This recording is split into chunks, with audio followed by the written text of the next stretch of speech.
All right, welcome everyone. It is exactly 6 o'clock, so I'd like to call this meeting to order. This is the Peaslee Building Committee. My name is Erica Hall, and I am the chair. Welcome everyone tonight. On our agenda is our owner's project manager interviews, and before we start our first interview, just a couple of technical notes to go over for our team here. So each of you has received a scoring sheet with the predetermined questions that have been sent to each firm. And so the firms are coming in alphabetical order, and we'd like you to score the forms tonight. After all of the interviews, all of these forms will be collected and scored and aggregated, and the results will be published to us tonight. And then I would welcome a motion based on the results of the scores for OPM selection following the interviews. Just some technical notes. I have helpers in the room tonight. You got voluntold. So first of all, we have 3 questions that we pre-prepared at our last meeting that are live. So those questions have been assigned. Just going to do a quick check to make sure everybody remembers their question. Who's asking our live question number 1? That would be Diana. Who's asking our live question number 2? Oh, no. You can fight over it, but you know, okay. And who's asking our live question number 3? Thank you, Lauren. And then we also have a timekeeper, which is Tristan. So I have asked Tristan to we have half an hour for our OPM presentations. Welcome, Rob. Yes. Unless you would like to be an owner's project manager for the town of Northborough, I recommend you sit over there. Possibly next time. Okay. Thank you and welcome. Thank you. So Tristan will keep time. If you remember, and per our our RFS, we have half an hour for the presentation, 15 minutes for a live Q&A. So we will be keeping time. And then prior to the half-hour clock, I'll just do a brief interview. So we'll do the same interview every time. And I'd like everyone to just say your name. The OPMs have already received your roles and the list of the committee members. So they just really need to put names with faces tonight before the Q&A. Are there any questions tonight from any of the esteemed committee members present? We also have some folks joining us remotely via a hybrid meeting. So I see that we have a voting member in Michael Tejan. Welcome. Good evening, everybody. Good evening. All right, so it is 6:03. How does the group feel about determining if our first team is here and ready to go a little early? Yes? All right. Could you help see if our first team is Colliers? So if they're ready, we can sort of get them set up with their presentation before the clock starts. And then do we want them, instead of having them stand around until 6:15, we start them? We can start when we're ready. Yeah. Give ourselves a little more time between. Yeah. If they're ready, yes. So we have. The only thing is they have a microphone there that picks up these 3 seats, and they have a podium microphone that picks up the presenter. So they can maybe rotate out if they want to change presenter. It was a very intense AV setup process for today. Just don't envy our colleagues at Northborough Cable. We're going to give it a shot. Welcome, come on in. Right here. Thank you. Probably going to need 2 more seats. Okay, welcome. So we'll have one of you at the podium, and then you brought another seat. We'll need 1 more chair. Great. Okay, thank you. I think, right? Or do we have enough? 4 plus We have 1? 5. Okay, good. So I think we're good.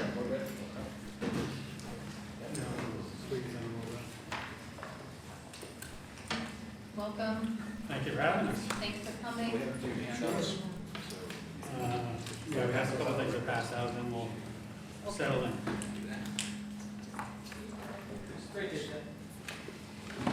Thank you very much. Hello, how are you? Good, thank you. So just a note, Thank you. we've got 2 mics set up for you tonight. So this microphone here will pick up anyone who's sitting at the table. Okay. And then the podium mic will pick up the podium. See, your thumb drive is already, keeps getting your. Yeah, we're working on it. We don't have one of those clickers, but the keyboard will advance the slides. Okay. Dave, do it from here. Right, there's a keyboard right in front of You're you, gonna have Dave help you guys. so that should advance the slides. You'll get it to Okay. Just like regular. Yeah, right, Left exactly, and right, forward arrow, and yep, backwards. yes. Go up and down to your deck, right? Well, right, yes, I don't know what happened. Nobody does. Nobody's tried to do that yet.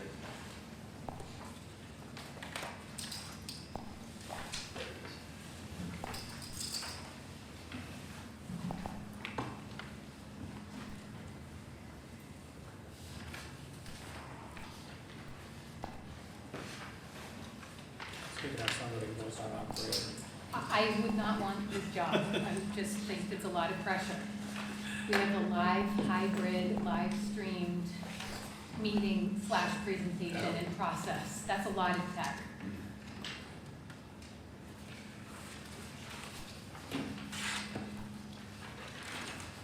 You guys are standard, you want to sit? Oh.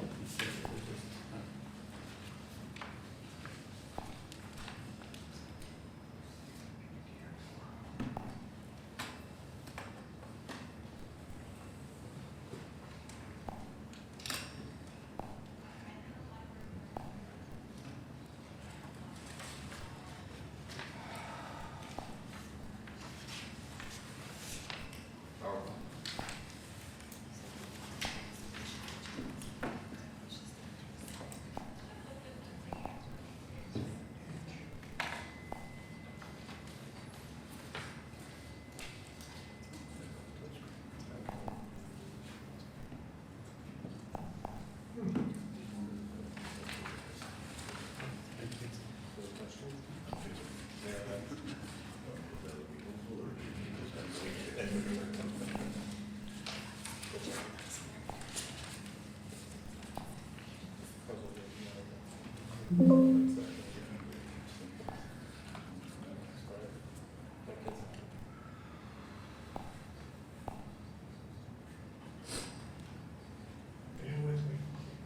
It's on the D drive, you just had it, Yeah, I know, I'm trying to find, but then we can't open PowerPoint.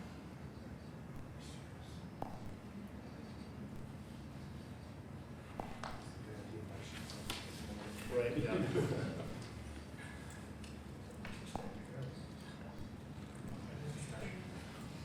That's one.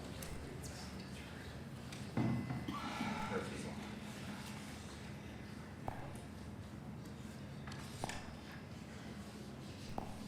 Sorry about this. No, I'm just, yeah, the perk of going first.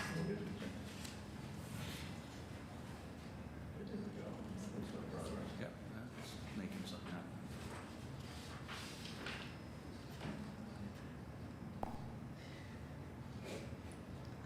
sorry.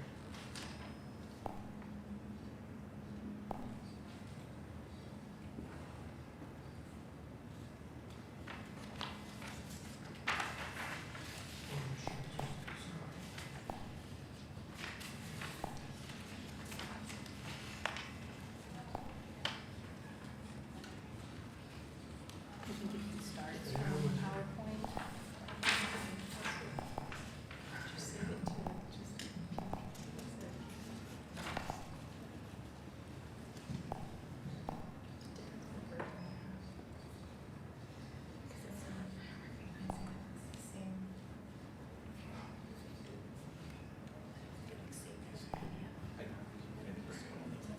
That's what I was wondering.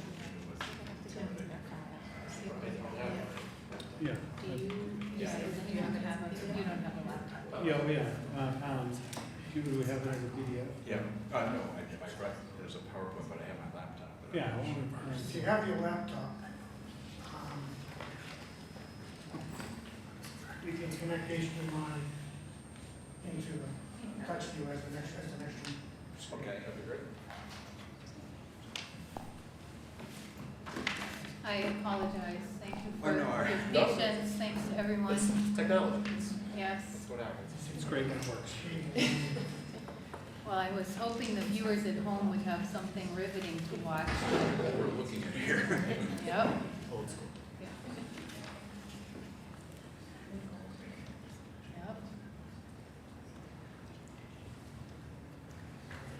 Don't have a very long cable. Should we move the podium, Dave? Or we can bring the screen closer? Yep.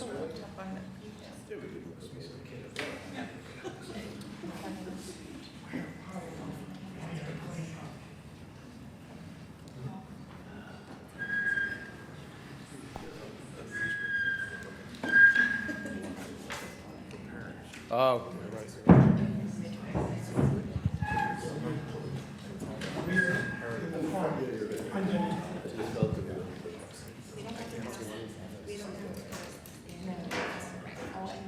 Do you need an adapter HDMI to, or you-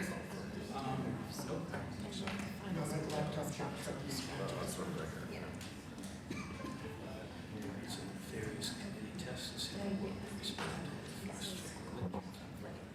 Is the building one? no? The only problem is we'll be able to get that, display that on the system. Okay, It is what it is. okay. We'll leave a copy. I said, well, we'll be able to see it, right? Should be. Yep. Thank you, Dave. Otherwise, we're gonna pour this and drive back. Minimize all of this. Okay, so this is a copy of it. Yeah, and we can send it. Okay.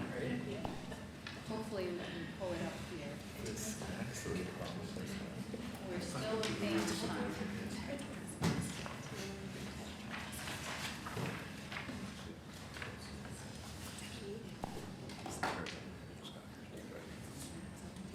I do.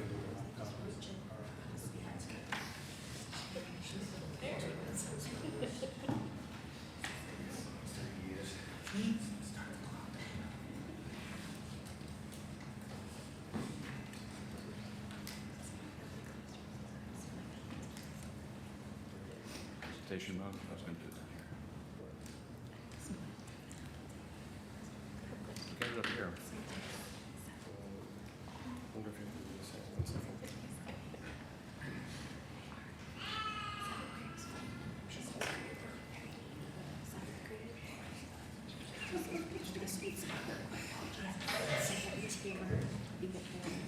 oh, okay.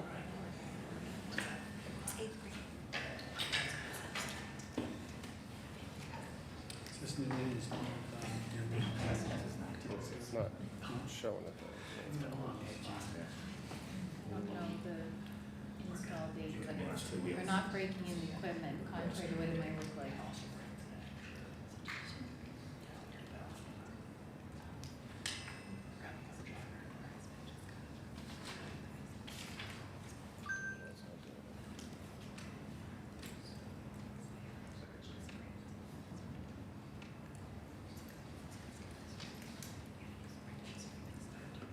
So we are We are up here, trying to, reading up here.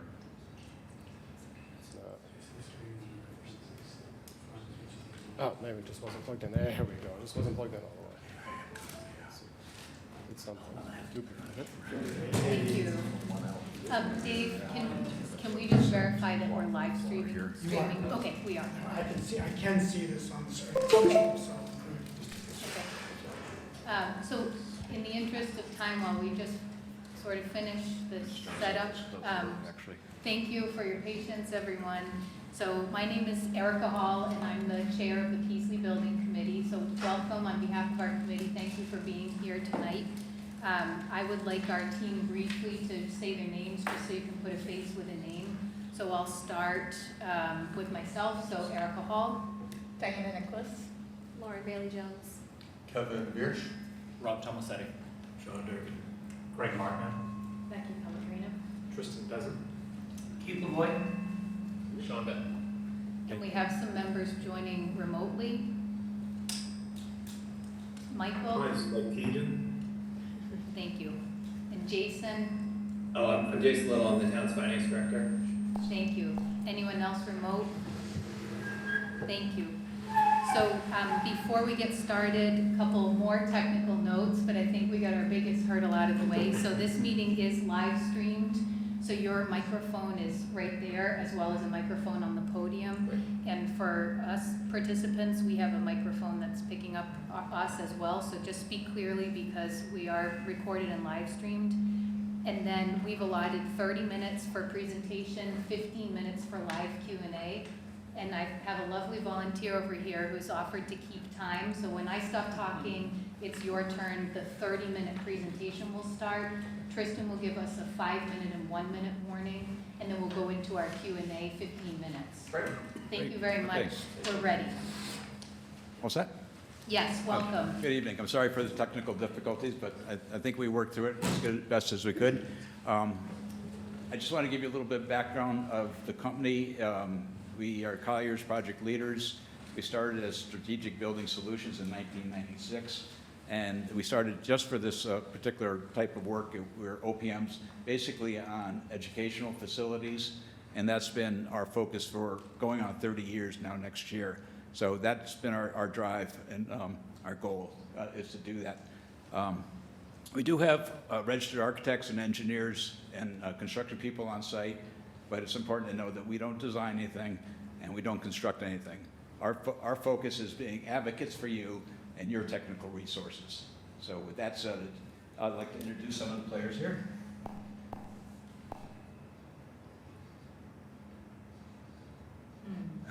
Okay. I'm hoping so.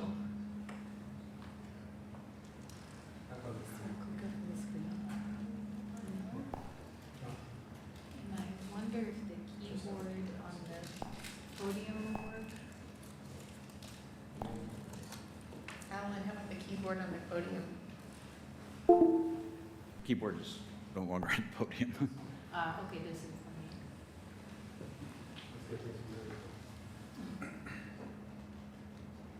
Oh, There we go. Here we go. Good. It's on this keyboard. No, it's on this one. I'm just doing it at the same time. Okay. I think we're safe. Don't get confused by all the faces here. We do work in teams, and what I want to explain is that the top 4 people are basically the core team you have here before you today, with the addition of 1 additional team member, and the bottom are their supporting people. I'm Alan Minkus. I'm the project director here, and my role would be actually to manage the project from start to finish, and also make sure that all the resources for the company are available for this job from start to finish. Working with me is Tim Tim is an associate director, and he will be sharing the workload with me as a director. And why we thought it was important to bring Tim is 13 years ago, Tim and I were the OPMs on the Lincoln Street Elementary School. So we've been through it, we know the building, we know some of the good things and bad things, and we had a very successful project and want to make this a successful project for you as well. Also with us tonight is Adam Zalesio. Adam is a senior project manager, and Adam is very much a MSBA guru, and he knows all the procedures and all the policies with the MSBA from start to finish. He will be your guide and your advocate through the MSBA process from start to finish. And working with Adam will also be Todd Ashford here tonight. Todd is a project manager with us, and he'll be doing all the day-to-day activities as far as the OPM needs are concerned for the project. Down on the support level people we have is Nick Pimentel. Nick is the construction rep for the project. He will not really be involved too much until construction starts, which the MSBA process is about 3 years from now. It is very protracted, but he will be doing document reviews and constructability reviews on the project as it moves along. Also, the next person over is Sarah Baston. Sarah is with our commissioning group. We have a commissioning group, and also with an energy group for our firm. And she had a family issue tonight that she could not be with us, so we asked Mike Dykens to fill in for her, so Mike will be speaking in her place tonight. And then last but not least is Tao Nguyen. Tao is a financial analyst with us, and she's an expert in the ProPay system. So we get everything coded, get everything submitted in a timely fashion. What we don't want to do is use your money. We want to use the state's money as much as possible, and that means getting those requests for reimbursement in as soon as possible. So that's going to be her role as we move along. Okay. Now, you might be asking, okay, with all these people, who am I supposed to call when I need somebody? Well, that's going to be Adam D'Alessio. He will be the senior project manager. If you have any questions, it'll go through him. He'll get back responses. He'll bring it to our attention if he doesn't know the answer. We'll keep things going that way, so you'll never have to wonder who to contact in the company, because we are 139 people. We have other people working behind the scenes here, but you saw the 7, 8 people that are going to be the main players on the project from start to finish. With that, I'd like to turn it over to Tim to talk about some of our previous experiences. Thanks, Alan. So first off, we're excited to be here. You know, as Alan mentioned, we worked on Lincoln Street a number of years ago, successful project. So we're thrilled to be back in front of you guys with the potential to work on Peaslee. We heard about Peaslee, but even back then, that it was maybe the next project up and down the road a little ways, and so here we are. But we do bring to the table a lot of experience, especially working with the MSBA. So working with the MSBA throughout the Commonwealth, you can see some of these yellow dots that try to represent the general location of some of the clients we've worked with. And those are either elementary schools, middle schools, high schools, VOTEC schools. But you see that they're kind of spread out from the Cape all the way up to North Adams across the whole Commonwealth. The red flags indicate our offices. So we have an Agawam office. That's where this team is being based out of, is the Agawam office. But we also have a Boston and Providence offices that we can draw on for extra support, so relatively close by. You can see below some of the more recent projects that we've covered, highlighted in yellow is Lincoln Street. But those are some of the recent ones, and we'll talk a little bit more about a few of those in the next slide. But to have this much MSBA experience, you know, a district may work with the OPM maybe once every 5 or 10 years on a project, but the MSBA is working with us constantly. So we are in conversation with the MSBA for a different project or a different thing almost daily. So I guess what's really important to show is that they understand what we're going to deliver as far as what kind of deliverables we're going to do, how we're going to help you through the process, how we're going to manage the architect and the contractor when they come on board. They have a comfort level with us and what we're going to be able to deliver for both them and for you.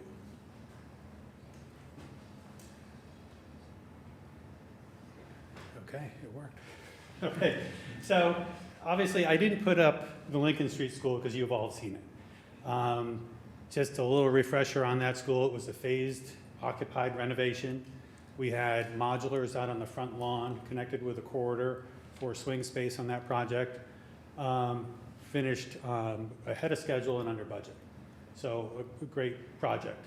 Very similar, obviously, to Peaslee. It was built in the early 60s. It has major needs as far as infrastructure, mechanical, electrical, plumbing, so forth, and space needs for your current program, educational program. So we brought up a couple of these, and all of these are recent projects, and they all share the same issues that Peaslee does. Older buildings that they're coming from, need for infrastructure improvement, need to update the spaces so that they can be used for today's education and tomorrow's, for the next 50 years. The MSBA is looking for a 50-year building. So on the upper right, you have the Mountain View School in East Hampton.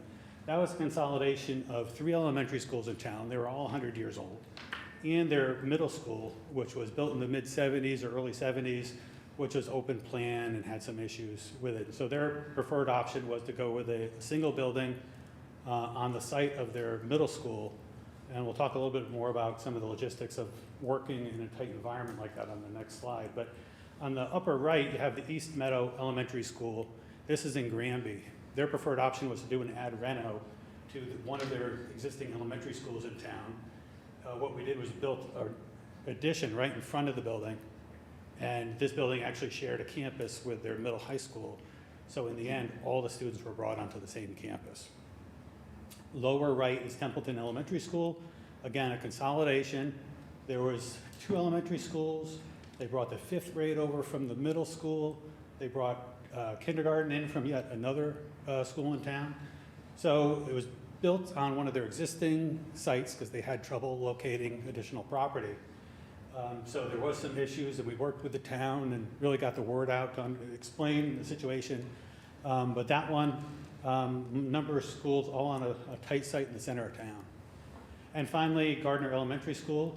That was a consolidation of 2 elementary schools in town. Both of those schools were built as high schools. So you can imagine they're pretty old. They didn't really logistically work for early elementary education. So that was a new building built on a wooded lot adjacent to their high school and middle school, current high school and middle school property, so creating kind of a campus environment. Some of these were quite big, so reducing the building down to smaller sections so that you're losing your neighborhood school with maybe some of these consolidations, but by making kind of separate sections within a bigger building was a way to keep that small feel community for your earliest learners.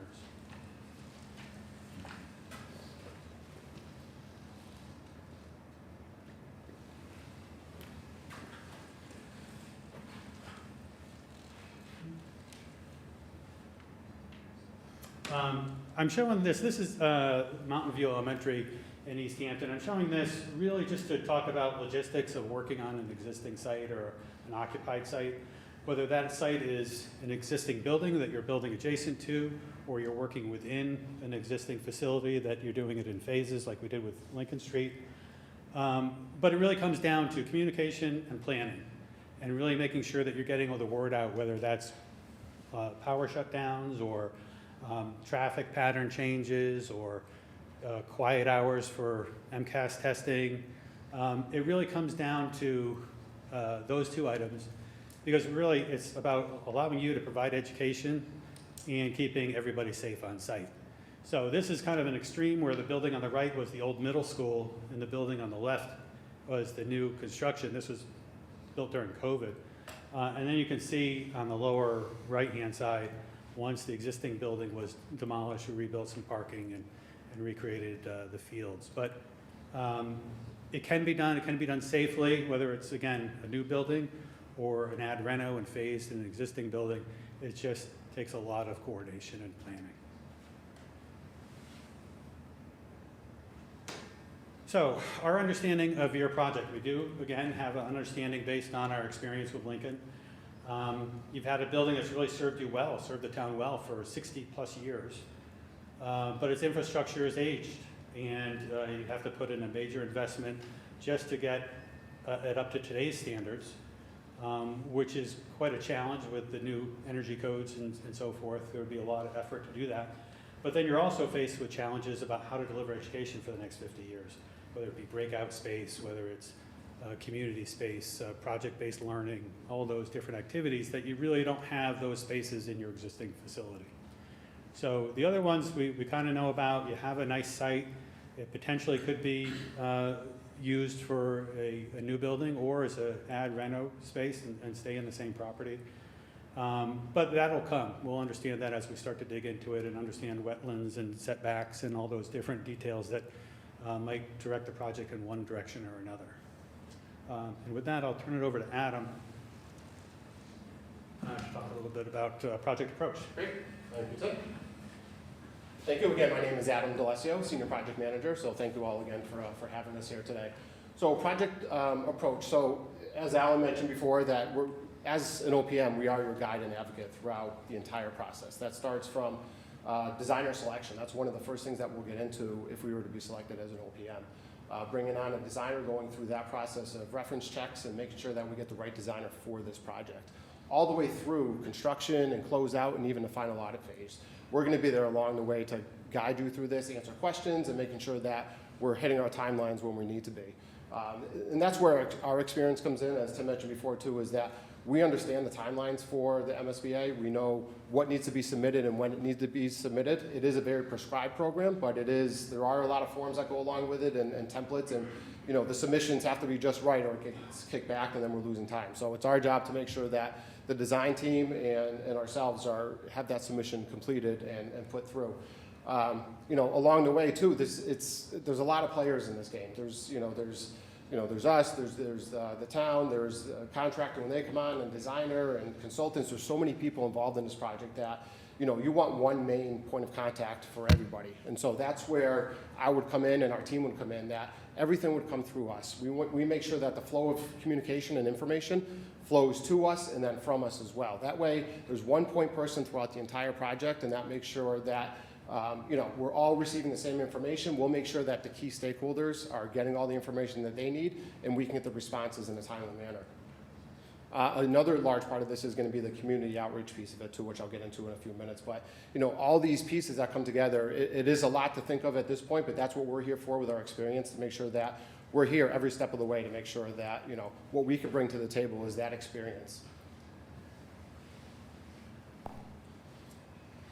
So what we did here is we put together a very high-level Peaslee Elementary School timeline. This is for, the MSBA, they work in modules. So this is from Module 2, which we're in now, through Module 5. And that goes from forming the project team, what you're doing now, all the way through funding the project.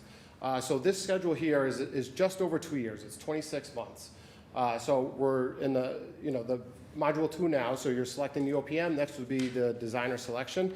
And then you move into your feasibility, which is about a 9-month duration for that. And so the feasibility is really where you start to look at different options. And the MSBA is going to require us to review, they want to have a code upgrade estimate done. They want to have an addition renovation study done. And they also want to have a new building, new construction study done as well. So they want us to look at all those different options. And so that's done during the feasibility study. And then at the end of feasibility, we're going to do our preferred option. So after we do that review with the design team and the committee, we come up with a preferred option, and that gets submitted to the MSBA. And that's where, at the end of that, is where we set our total project budget and scope. And so that's a big piece of this project, where setting the project budget is something that's going to carry to the end of this project. So from there, you move into schematic design and then funding the project. But again, that's a 26-month project or timeline that we have put together for this particular project. But again, we'll be there every step of the way to guide you through that. I mentioned community outreach. During this feasibility schematic design, this is a very, very big part of this. One of the most important pieces, because to go through those 2 years of work and dedication to this project, the last thing we want to do is go to a town vote and have it get a no vote. So along the way, starting from the very beginning, we're going to work with you to help come up with community forums, visioning sessions. There's so many different styles that we've done in the past. We've done them virtually. We've done them in person. Different times of day helps out. You have folks that work during the day, so we do them at night, or vice versa. You have folks that either work or don't go out at night that want to have a function during the day. So we make sure that we want to hit everybody that we possibly can during this community outreach. And we also do help set up websites, and we help with FAQ pages, which is super helpful to have out to the public. And we've done flyers in the past. We've done surveys. Again, as much as we can do to be transparent with this project and make sure that we keep the community involved, not only just kind of giving out information, we also want to get some feedback from the community. That's what the community forums are for. We want to ask questions and see what people's thoughts are and what their concerns are with the project. So that way we can prepare for them, or design a building that, maybe there's a concern that we don't know about. So these are super important, and will have to be done throughout the entire design phase in order to make sure that we're keeping on top of this. And I'll turn it over to Todd for some pre-construction talk. Thank you. Thank you, Adam. So as we get into we have the idea in place, right? We know we're building a school, so how do we get to that point? So a couple of things that we really keep an eye on and manage for you is the financial budget management, financial management of the project. So we're really looking early on in the project, how can we best use the money? So we really don't want to go through a change order process. So we do design reviews. We do design reviews at 50%, 80%, 90% of drawings. We're really just looking through each thing to see what we can identify that won't become a problem later on in the project and cost money. Another a piece of how we operate is the bid strategy and move closer to the mic, please. Thank you. Another piece is the bid strategy and our real main focus on quality assurance, right? This is another way for us to focus on the quality of the project without really being out of the ground yet. We're reviewing documents, we're reviewing construction documents, reviewing the feasibility study. How can we make the site work for the building that you want to put up? We're focusing always on the schedule, right? The last thing we want to do is be behind schedule at any point because it just makes the conclusion of the project difficult. So we're really just keeping an eye on the whole thing. Cost, quality, and schedule is our main mantra of the project, to put it the easiest. Once we, have a plan in place, a building that everybody's comfortable with, we get into the construction phase. This is a lot where you will see our colleague Nick Pimentel, our boots on the ground guy, where he really gets involved here. Just really keeping an eye on a day-to-day, the process of the day-to-day construction, right? He's literally walking the halls and making sure that everything's done correctly. I am making sure that the quality assurance is at the utmost. We're constantly reviewing the drawings, making sure that you got exactly what you paid for in the project. We're just making sure that everything is exactly how you ordered it, and really just keeping an eye on the whole big picture to make sure that everything is on the up and up. A big one is the schedule management. As I said earlier, we can't have a successful project if we're falling behind. So just constantly keeping that at the forefront to make sure that we get your building done and delivered on time.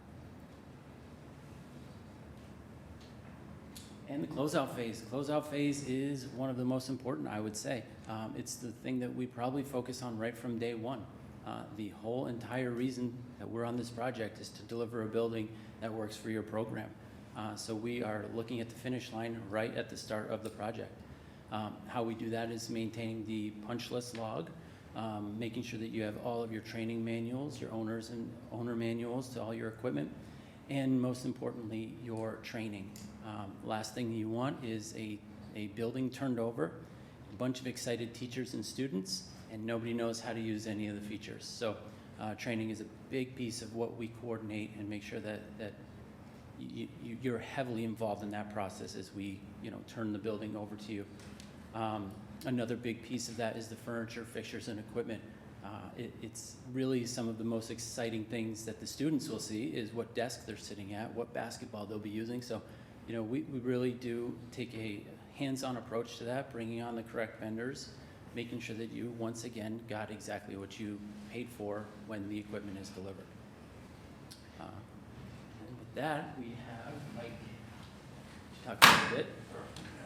Thanks. Hello, everybody. Mike Dykins.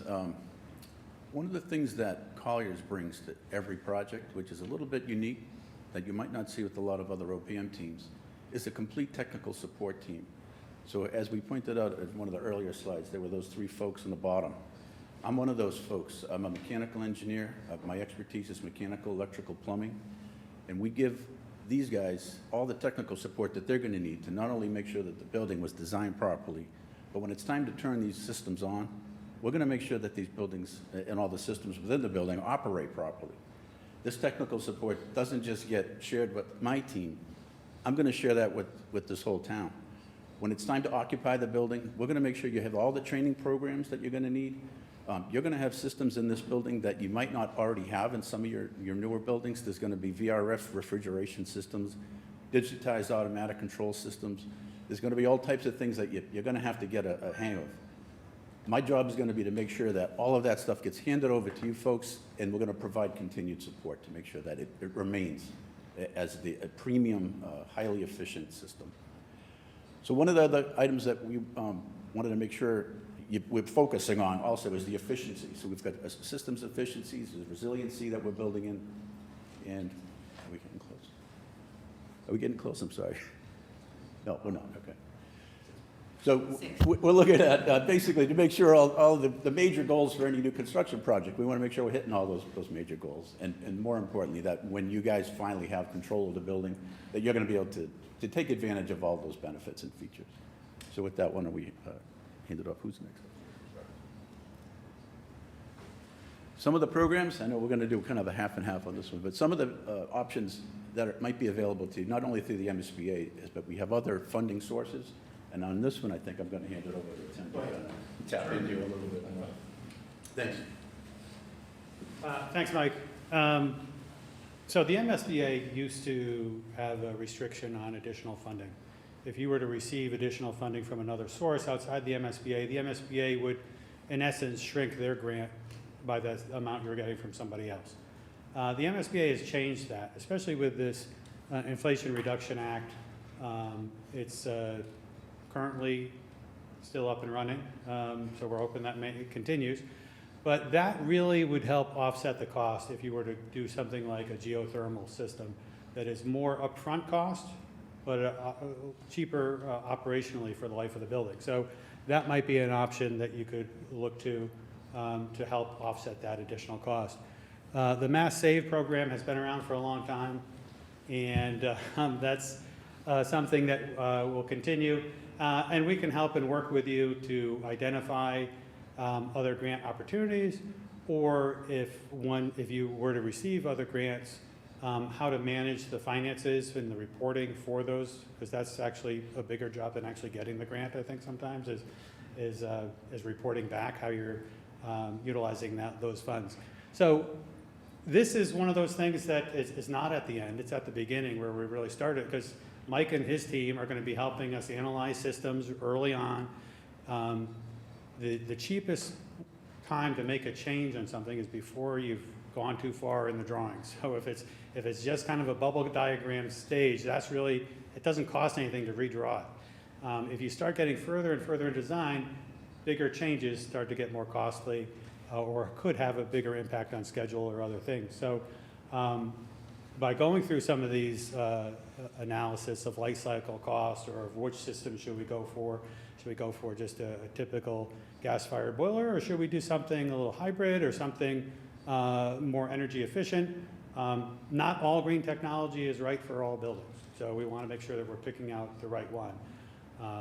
And then during design reviews, making sure that those are designed appropriately, and again, Mike's team will be looking at that, because with the new energy codes, the cost impact on what you're building, you want to make sure you're getting that in the end, that you're actually getting what as Todd said, you're getting what you're paid for, you're getting what was designed.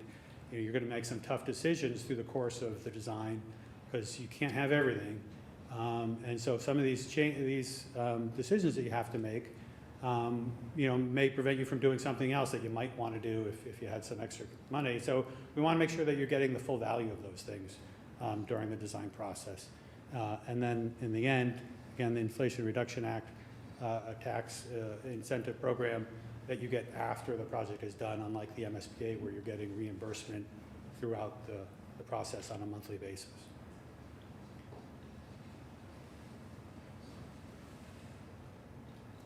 So with that, I guess we'll open it up to any questions that you may have. If there's something that we talked about that maybe you want us to elaborate on, or any other additional questions, we'd be happy to tackle those. Thank you very much. So we can take whatever remaining time we have, thank you timekeeper, and add it to our 15-minute Q&A. And that timer can start now. We'll give a 5-minute and a 1-minute, and we have some prepared questions for you. Great. Tristan, are you ready? Okay, thank you. So, have you and Colliers ever experienced a failed town vote?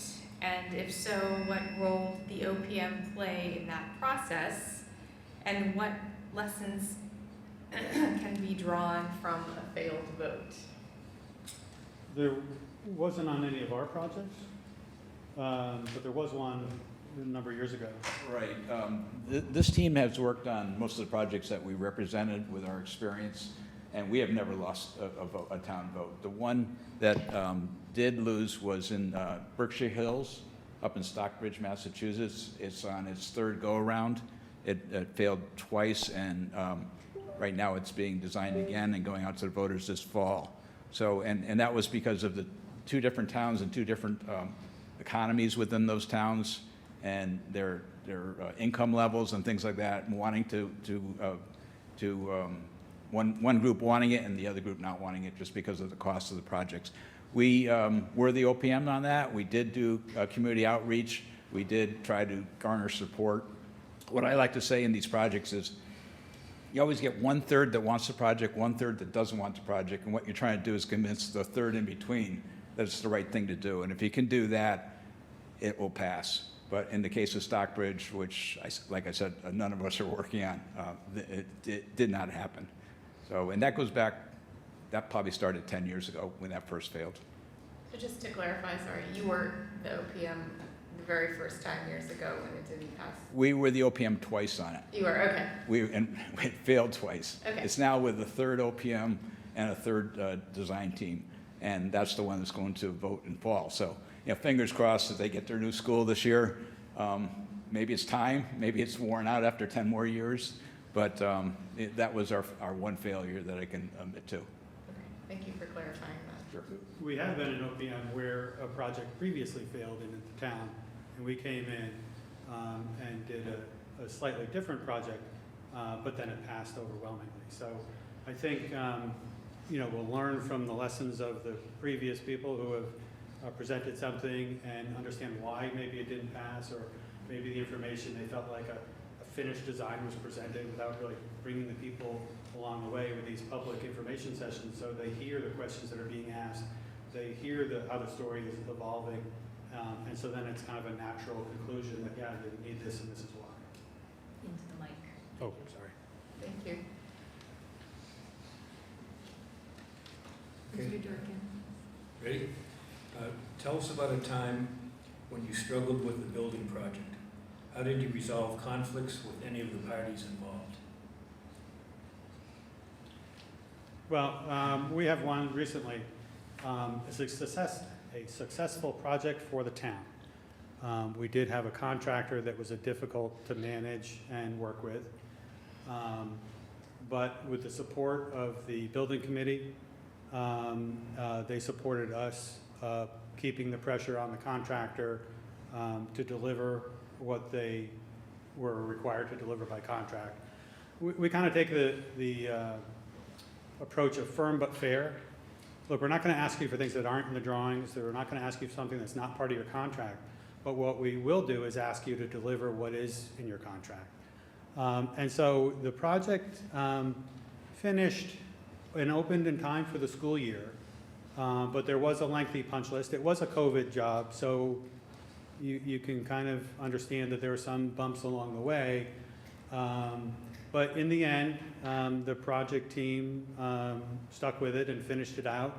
The owner was happy with the delivered product. The contractor didn't necessarily get a very good DCAM score.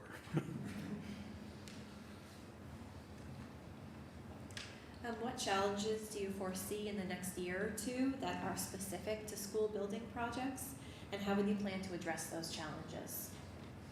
Well, I think funding is critical, just because the economy's been very up and down.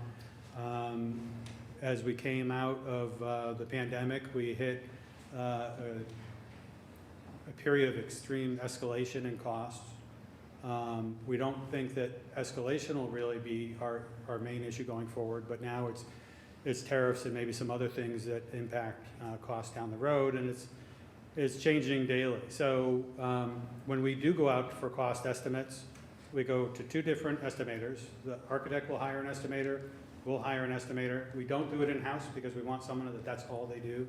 They know the market, they know the commodities in different parts of the state, different, out in North Adams, very different than, South Boston. So, and then we get those two teams together and review the documents. We're not looking for them to come up with the same number. We're looking to see that they've come up with the same scope, same amount of steel, same amount of brick.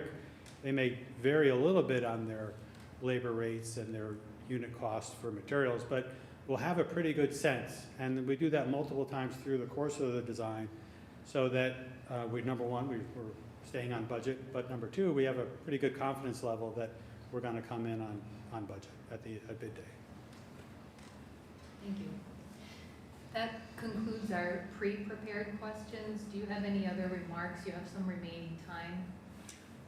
I was just going to say, if there's anything in those questions that you had previously prepared, if we didn't get a complete answer out of our presentation, we'd be happy to follow up with additional information. Are there any clarifying questions from this body? Tristan? Just a question on, as we're going through the design phase and comparing the life cycle cost of things, looking at first cost versus, over the course of, installation plus the maintenance and operation of the school. What do you do in terms of assisting the design team and us as a town to make intelligent decisions on, because that obviously has a very big effect on the project budget up front. Yeah, Mike, I don't know if you have anything to add to that, but I would say you're spot on about educating you with the information we have. I mean, our role is to provide you the information so you can make an educated choice. And some of that's going to be, okay, well, these are the pros and cons of this system, pros and cons of that system. But when it comes down to the nuts and bolts, and I think you just stole the words. okay, but that's really our goal, is to guide you, to help guide this process for you. And we've seen different things. A lot of times a design engineer will, in their office, they're designing a system, but they don't get out and see it in operation all that much. Mike's team, as commissioning agents, they see it coming out of construction and into operation, and then they understand the tweaks that need to be made, once you're in the building. Okay, this side of the building's in the sun, it's maybe a little too warm, or this side's in the shade, or, whatever the issue is, until you live in the building and you tweak it a little bit. But as far as the overall main systems go, they'll be able to bring that experience into helping you choose a system that's appropriate for your building. Thank you. Sure. And I'd like to add to that just a little bit. We have a current client right now that thought they wanted to have a campus. It's a tech school, and they thought it'd be nice to have a whole lot of little buildings around there. But working with the architect and looking at life cycle, we're saying that the most economical and maintenance worthy building is going to be a solid building in a rectangular square fashion. And so we're leading the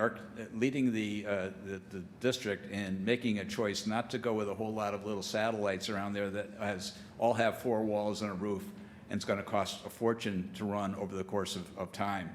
And it takes a while because they had that vision, but we're trying to express to them that vision is going to cost you money long term, and you have it's a regional school, so they have a lot of people that they have to answer to, not just one town by themselves.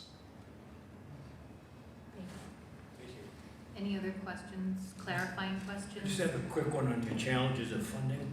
How do you ensure right from the start that everyone tries to be as cost effective as possible? Cost effective as far as That you don't want the budget to keep growing and growing. Does all through your team, you have mechanisms that you can? Well, that goes to what Tim was talking about with the multiple estimates that we do with 2 estimators, and then we reconcile them. That say the first one we're going to do in schematic design comes back and it's on budget, but then they get into DD and there's more stuff they didn't see in the drawings, and all of a sudden we're out of budget. And so now we're sitting with them during that reconciliation meeting and say, okay, we're over budget. We can't be over budget. We have to take something out. We have to take some quality out or quantity out or something to shrink that price. And we come to a realization of what we can or can't do. And we do it again in construction documents at 60% and at 90%. By 90%, you pretty much, the estimators know what the building's going to look like. There's no design contingency in that estimate. So if we've done our job in schematic design, design development, 60% CD, by the time you get to 90%, it better be right where we said it's going to be, or something really wrong would happen. And we've never experienced that. Thank you. Greg? Sure. So one important aspect of this project is grade configuration, Right. potentially school consolidation. Yep. which is a significant aspect of making sure whatever decision is made, this is a successful project. You talked about engaging the community. How do you truly know if the community is engaged? You can hold forums, you can do surveys, so that we're heading down a path in which we're moving a project forward that the community truly can support. Well, if you look at the schedule I handed out, that's more of a Gantt chart, and you look at the green bar, which is in phase 3, the feasibility portion, the first portion of that is going to be the design team looking at the existing conditions of the facility. But if you look just under that, there's called a visioning session. The design team hires educational planners. There's 2 very well known in the Commonwealth that have been used, and there are a few more coming online. They will sit with the community, with the educational people, with the town, with everybody, to talk about what the vision is for this building and how it's going to work for the next 50 years. So they're going to look at it 2 ways. One with the elementary school as it is today and the 300 some odd students that are in it, or making it, I think it was 3 to 5, and then putting the pre-K part of that also, which is a kind of an odd mix. But they will look at that and talk about the pros and cons of that, and talk about how to make that work for you folks and to your satisfaction. They're not going to dictate to you. They're going to work with you to explain the pros and cons of that. At the end, you're going to know those pros and cons and make that decision from that. It is a tough one, because you don't always know. Sorry. I was going to say, it is a tough one. You don't always know. We recently went through that on a project, and you have these community forums. You just don't know if people are going to pay attention until they're almost ready to vote on the project. And so you'd like to bring them along so that they understand why a 3 to 5 makes more sense for you than the existing configuration. But trying to get out there as much as we can in different formats and different ways. Not everybody's going to be online looking at a web page, but maybe there's information that can be distributed in other fashions. And so we try and hit all parts of the community, some of the older folks that may not have the technology, or make sure that we're getting that information out to everybody. Thank you. We're down to 1 minute now. 3. And any further questions we can answer? We'd love to work with you folks. As you know, we're working on your fire department new facility there, and we loved working on the Lincoln Street School. Mike Dykins happens to be a member of your community. He lives in Northborough, so it's nice to have him right around the corner. So all good things. We like working with you in the past, and we'd love to work with you going forward. Thank you very much. Anything further? All right, hearing none, thank you, and Thank you so much. yes, thank you very much. Thank you. Thank you. It was nice meeting everyone. Nice to meet you. Take care. I'm afraid to unplug this.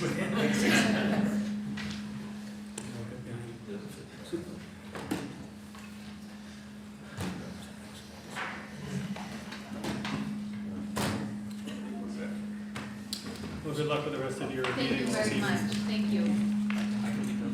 Okay, thank you very Just so much. if it helps, it is a PowerPoint, so if you need one in We'll see if we PDF, can figure out how to open it, yes, thank you. let me know if you need a PDF. Take care. Good night, thank you. They provided more information. She has all the time. Every once in a while, I've seen the hard copies. Then I can leave you. Yes, okay, There's excellent. some backup slides that we didn't go through in there, just so you understand that if we have, or ask questions, we have some, where we can.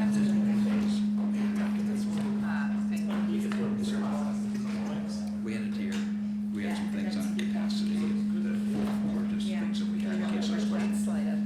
Thank you very much, So- good, This is helpful, thank you. Yeah. thank So you. a couple of things, there's capacity, who's working on what.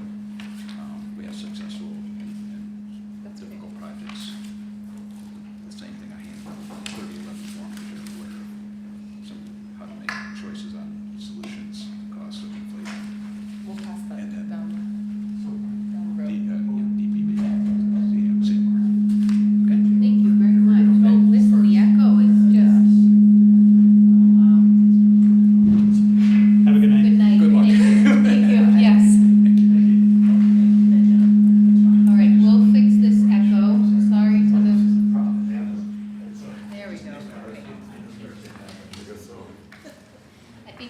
recommend, that we'll bring the next group in and do a tech check in advance. Yep. Technology.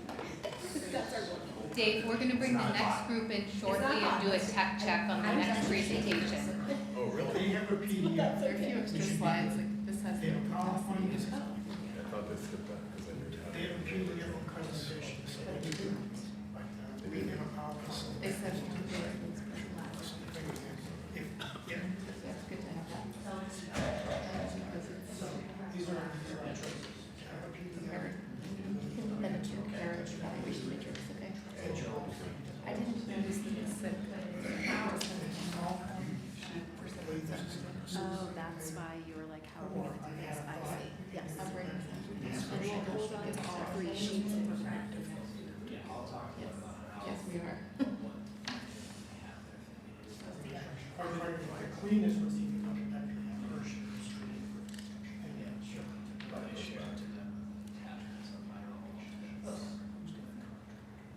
Becky, who's the next group? PMA. PMA is the next group, I'll go try that.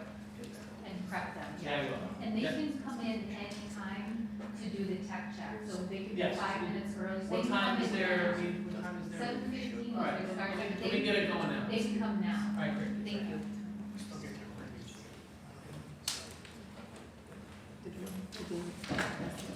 All right, so we'll hand out the next scoring sheet for the next group.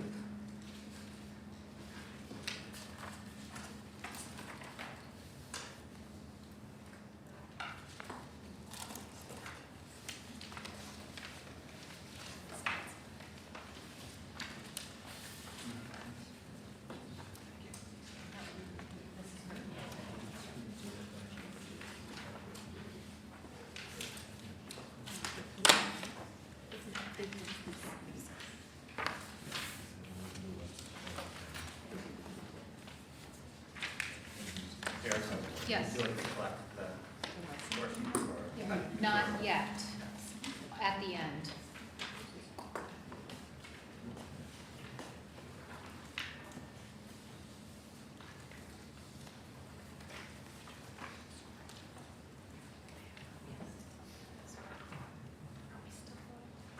Yes. Yes.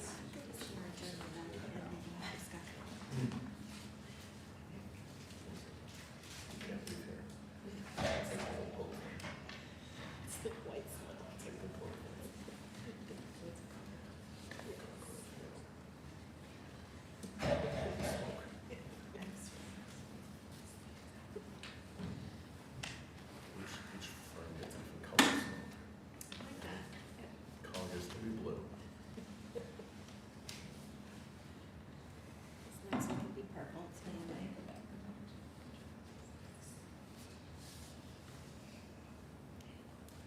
So we have an OPM, let's say through everything.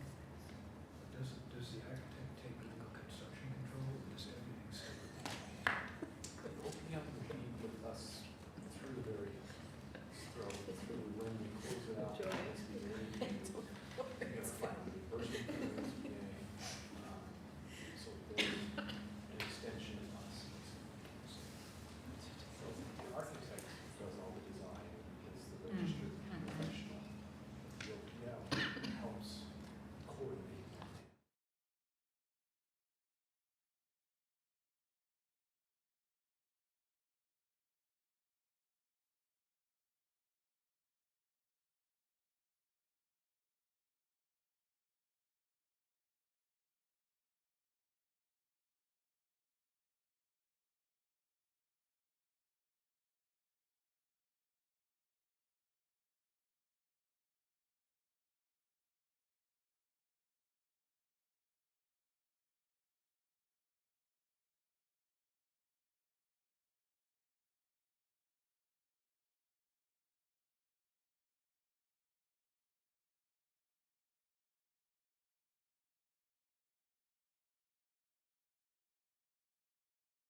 So you avoided the prolonged tech check at the last interview, about 5, 6, 7 minutes of silence, but we think we're up and running. When you give the cue to Rebecca, she'll start your slideshow and she can advance the slides. You do have a microphone at the podium, and Dave is asking that you speak closely to the mic. If you stand around the side, it won't pick you up. Okay.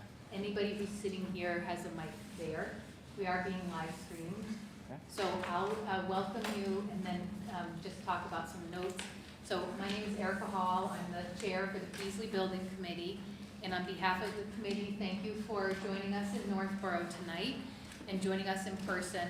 Before we meet you, I would like you to be able to put a name with a face for our team. So I'm just going to go through and have everybody say their names.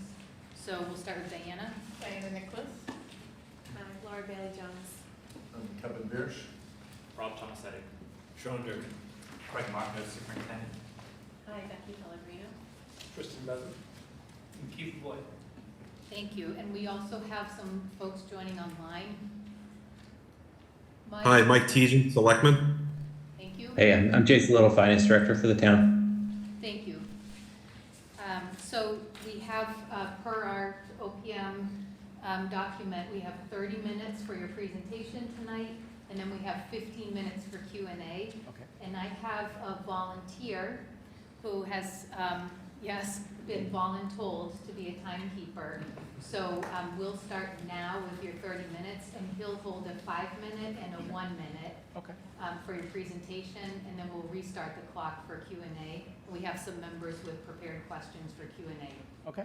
Thank you. Great. You can start the time now. Thank you. Let me start by introducing myself. I'm Steve Verstica. I'm an executive director at PMA. Been at PMA for 35 years now. I'll be the project director and the principal in charge of the project. I will be involved with every aspect of the project. I've been doing this for a long time. I actually started PMA's OPM practice 20 years ago with 2 other people, and our first project was actually the Dallin Elementary School in Arlington. It was our very first OPM assignment. We've grown it since then. You'll hear more about some of our projects as we go through things. We're very excited to be here. I think this is a great opportunity for you to meet the members of our team. Some people might be a little nervous standing at a podium talking into a microphone, but I think you'll see the chemistry among our team. Brian and I have been working together for more than 13 years now. It took me a while to pirate him away from the firm he was at, but I was very glad that Brian joined us. Feel free to ask questions. I know we're on a timer, but if there's a question, something that's burning when you hear it, feel free to ask. Ian Sheridan is not here with us tonight. He's on a vacation, so he'll be back on Friday. I think that's the key things. I know you've checked our references. We were told by a few people that you have called. One thing I do want to point out is PMA has been hired to replace some OPMs over the last few years for different reasons. I won't say who they are or what the circumstances were, but I think as you look at firms and you check references, I think you should just be careful to make sure that you're picking the right firm for the project. I think I'll turn it over to Brian. Yes. All right, thanks, Steve. Hello, my name is Brian DeFilippis. I'm a senior director at PMA. Have 28 years experience in the industry. A Wentworth grad out of Boston. 15 years with PMA managing projects. I manage most of the municipal projects north of Boston with this team. This is your West Elementary School team. We'll go into that in a little bit more detail in a couple of minutes. Next screen. My name's Karina Pena. I've been in the industry now for 10 years. 5 of those have been with PMA. I've worked on 4 MSBA projects. 3 of those have been accelerated repair projects, and 1 of them has been a core project. So I am fully in understanding of how the MSBA works. Also, I will be your main point of contact. So I am your go-to person, and if you have any questions, I'm readily available at any point.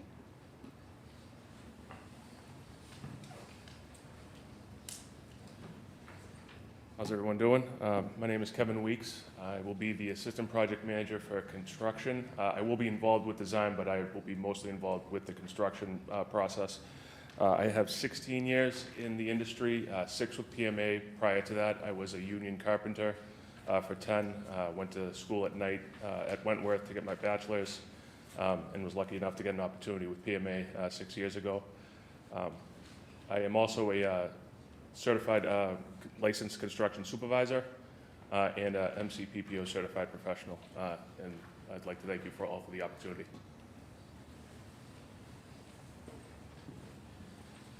How you doing? I'm Rob Averill. I'll be the on-site representative. I'm on the job every day, all day, to make sure that things are going the right way. I got 12 years of experience in construction, one here with PMA and Steve and this great group of people. So we're very excited for the opportunity, and we hope to work together. So nice to meet you all.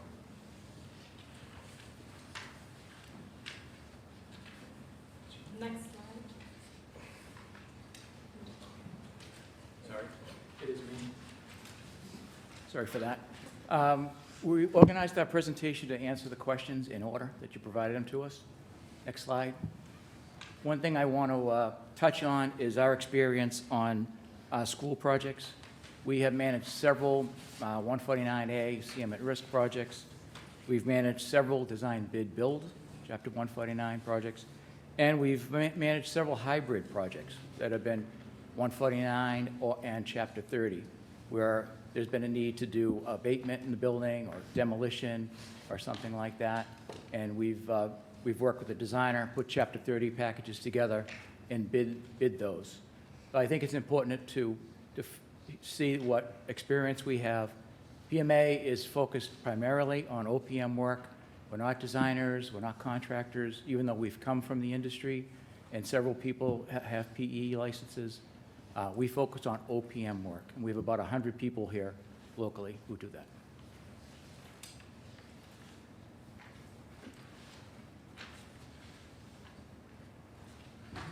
Next slide, please. Okay, now getting to some examples. So this is the West Elementary School project. It's about 90% complete. This has been a very successful project that we've managed through COVID. This is one solution for two problems that the town of Andover had. They're two most inefficient buildings. This solves that problem. So the building size is 191,000 square feet. This has a pre-K through 5 grade level. It's $168 million estimated. We're currently under budget. We're monitoring that very closely. This is a 2-phased project, so we opened up the elementary school last fall on time. And the second part is the Shawsheen preschool portion with the fields. And that is projected to be open on time this fall. This project originally included in their SOI an elementary school. We were able to work with the MSBA to include a pre-K. And that the town is now redistricting or talking through those plans of how to redistrict to bring more students to this new facility. This will be their newest elementary school. It's for 1,100 kids. Some challenges here. Like anything else, the site is tight. We had to build in the back where the fields were. We built 8 feet away. We worked closely with the police department, fire department, building inspector. We're very successful with that. We actually had little boards where the kids could come up and kind of stare into our site to see what was going on. We actually included traffic mitigation problem solving that day one. We're active construction. We minimized some sites. We brought in some drive lanes. We actually were more successful than the original building as it was. Obviously, with combining the schools, we had a lot of areas where we have to make them multi-purpose and swing spaces between the two entities, the pre-K and the elementary school, as they act a little different. This project, as you can imagine, MSBA, so extensive outreach, visioning, programming, involving all stakeholders from students, right up to neighbors. We kind of held their hand throughout the whole process and successfully. We procured the designer, the CM at risk, the testing agent, FF&E. We're still kind of finishing that now, as you can imagine, with opening up the preschool. And obviously working closely with the utility companies. We can't get that started soon enough, so like yesterday. And, you know, we'll be here every step of the way. It should be noted in the corner here, CMAA, Construction Management Association of America, will be receiving an award for this project on Wednesday in Boston at an award ceremony. Karina, now we'll talk about the budget. Next slide, please. All right, so we have to make sure that we're managing the budget throughout the whole project from the minute that we're on, if chosen, starting the project. As you all know, I'm pretty sure you guys worked on the Lincoln. That was also an MSBA project. They have cost codes that we need to follow. So we have developed a spreadsheet that includes all of the information that the MSBA is looking for, from RFIs, submittals, budget, just everything. So the first explains what the actual line item is. This is just a snippet. This is not the full budget, but just to show you an example of what it looks like. Then the next column shows you what the cost code is. These cost codes are based on what the MSBA is looking for. We also include the original budget, the current budget, the billable budget, and what's been billed to date, as well as what's still remaining and the % complete. This allows us to make sure that we're minimizing any risk. The minute that we notice that the budget is going over, or if a contractor said they were going to be done with a certain aspect of their scope of work, if they're under than what they were supposed to be, then we're tracking that to make sure that we tell them, hey, you need to get going because something's wrong here. So we try to make sure that we minimize any risks throughout the process. Also, this helps us with submitting a monthly report. We usually do 2 monthly reports. One goes directly to the MSBA. They require that of us to make sure that we're reporting everything that's going on in the project. But we do also provide a report directly to you all, which includes, if we go to the next slide, it includes all of this information. It'll let you know where we are in contingency, the CM contingency, if this does go as a CM at risk project, the construction contingency, the owner's contingency. It'll let you know how much we spent for soft costs, hard costs, as well as any budget that is spent with PMA, the OPM, the CM at risk, or GC, whatever we decide to go with, and the architect. Again, this is a report that we submit to you guys. It also includes where we are in RFIs, if any RFIs have not been provided back to with a response on time. Same thing with submittals. This report will let you know anything that you're looking for at any point in the process.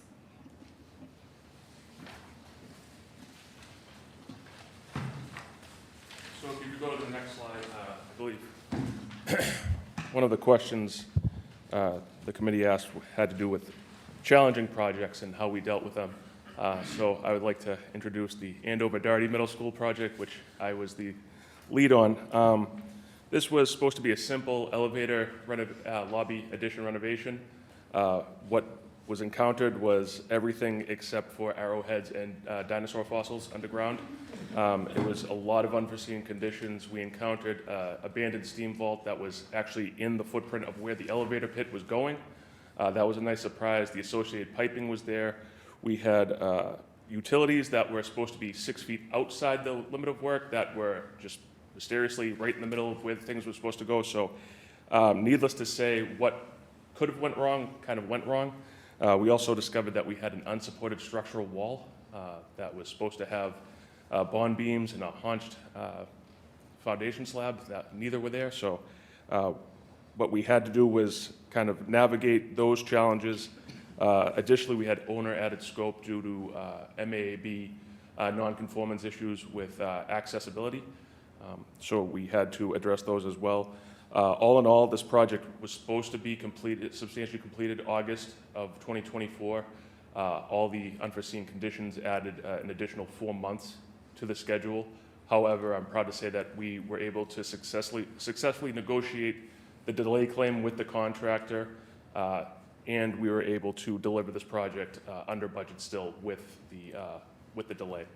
So while it was a challenge, it turned out to be a positive story in the end.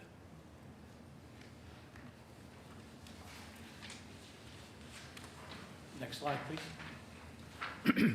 This is a great question. I really like this one. So let me take a shot at answering it. I think it's important to take a step back and just talk a little bit about how we find people and hire people. And we have a very detailed interview process. Everyone who's interviewed is interviewed by at least 2 senior people in our group. We look for attitude and aptitude, and we look for skills. We have people who've come from the design side, construction side, who have been carpenters or steel workers who become part of our team. We look for chemistry, and I say all the time in interviews, we want to find somebody that we want, but we want to find people who want to be at PMA. We hire not just for projects, we hire long-term. If you look at our average here in the Boston office, it's probably 22 years that people have come to PMA and stayed. They like who they work with, they like the company and how it's run, they like the culture. And personally, I say all the time, welcome to the family, because that's what I feel like when people join us. And I hired all these people, so I know they can do the job and do it very well. Next slide, please. So let me just touch on a few things here. I won't go through all the bullets because I know time is running, but we want to be your trusted advisor. If you don't trust us to manage the project, keep you updated, transparent communication, then we're not doing our job right. We want to be your trusted advisor and be part of your team. We are part of your team. We'll be involved with every aspect of the project from day one until the keys are turned over and the building is commissioned and finalized. We provide executive level support. I'm not sure every company does that. I'm involved with every single project. Sometimes it's just to know what's happening. I never have to get involved. Project's going well. But sometimes someone like Brian has to take a vacation, and I step in and help the team and help manage the project. In our business unit, we've had no turnover in 3 years. I don't think many companies can say that. People who join PMA stay. So that's how we develop a cohesive team. We know each other. Brian and I have done so many projects together, and Karina and I, Kevin I knew before he even joined us. His mother-in-law is friends with my wife. So I've known these people for a long time. I know they can do a great job, but I know they're very cohesive and work well together. I mentioned our bench strength. We have about 100 people here locally. I don't think any other OPM firm can say that. Next slide. Let me just take a minute. We want to build consensus for the project. It doesn't help anybody. It doesn't help the project if there's outliers, if people don't agree, if the committee's unhappy with our services or the designer services. We work very hard to be transparent, to facilitate that cooperation and that cohesive approach to projects. Communication, we talk communication all the time. Karina touched on the reports that we provide, but we'll have weekly meetings. Issues come up, we'll have a meeting on that and talk about it. We want to make sure that we build consensus, that you trust us, and the project moves forward. I think I'll leave it there because I know time's running. So we've touched on quite a bit of these approaches that we take to project management, but I did also want to talk through a couple of these items. One is community outreach. We make sure that we attend any public meetings to make sure that we're keeping the public in the know of what's going on with this project, as well as any flyers. We have a marketing team that does a great job with flyers and make sure that we get those flyers done and get those out to the public so they know that what's going on with the project, as well as websites For West, I know we had a Facebook page. We also have a page for the town, that's where we put any and all information. And it was all information that we provided to the town to make sure that they can put it up in their website. Another item that I'd like to briefly talk through is contract administration. We want to make sure that this project is done on time and successfully on budget. So we want to make sure that we're keeping people accountable that are in this project to make sure that they're doing what they're supposed to be doing. And the way to do that is to use the contract and make sure it's being followed. And I just briefly want to touch on the daily and monthly reporting. So being on site every day, I fill out a daily report that documents site conditions, work in progress, what trades are on the job at a time. Pictures with descriptions, so if anything ever comes up down the road, we need to reference back. We can tell if it was a rainy day, if something went wrong, or if it was a perfect day and they're making something up. But it ties into the monthly reports too, which you'll get a weekly manpower number, where we're tracking with all that stuff Karina mentioned with the budget. But we just stay on top of it, so we make sure we have everything documented in case something comes up.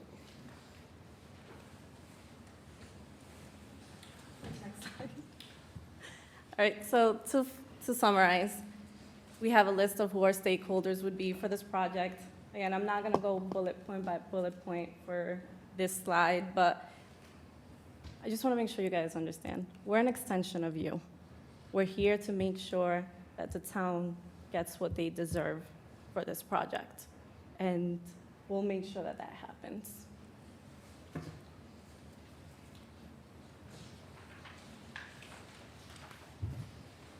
All right, question 3. Who are the team and why are they here? So 6 folks as part of our team. Ian couldn't make it, he's on vacation.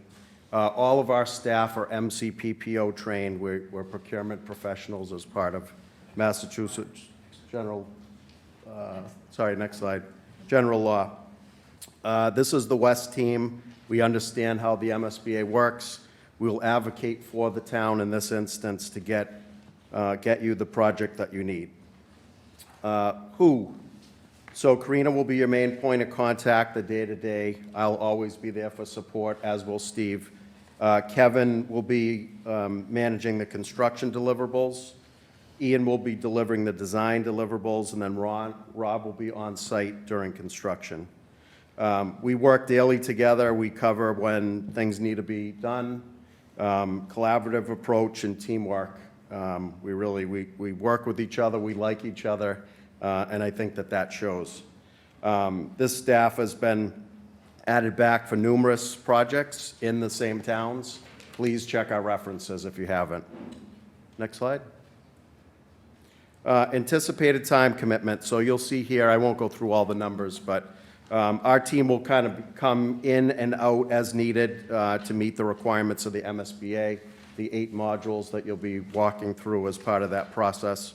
You've started this already. Our plan aligns with supporting those modules along the way. It outlines the time commitments that we feel that each staff member will need to manage those expectations. So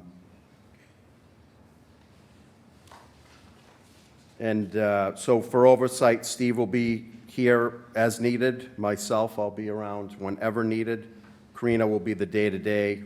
Rob will be on site during construction. Ian will manage the design deliverables, and then Kevin, who is also a CSL, will manage the construction.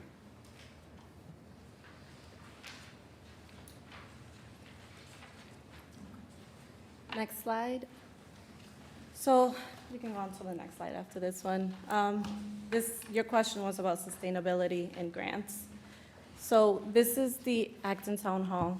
I don't know if you guys are aware, but Acton is in the process right now of electrifying the whole town. So they're gonna get rid of natural gas throughout the town. Our first project that we did was the North Acton Fire Station. There we did some geothermal wells, as well as solar that was active on day 1. And as of right now, when it comes to grants, we've been helping them apply. So they just actually put together the NOI just to get the grants for decarbonization. And aside from this project, we did also help the town of Andover to get some E-rate grants. That's for grants for any tech materials that was purchased for the project. And then we were able to get a grant of about $200,000 for that. I was every step of the way helping them with that, putting together the contract and making sure that everything that the town needed to provide for the E-rate was provided to them. We also did work closely with National Grid, provided any information that they needed so that we can also get a rebate, and that was also about $200,000 that we helped in getting the town. Next slide. This is a list of all the sustainable projects that PMA has worked on. Some of these have been projects that were supposed to be silver. We ended up getting gold. So we've exceeded what the expectation was for these projects.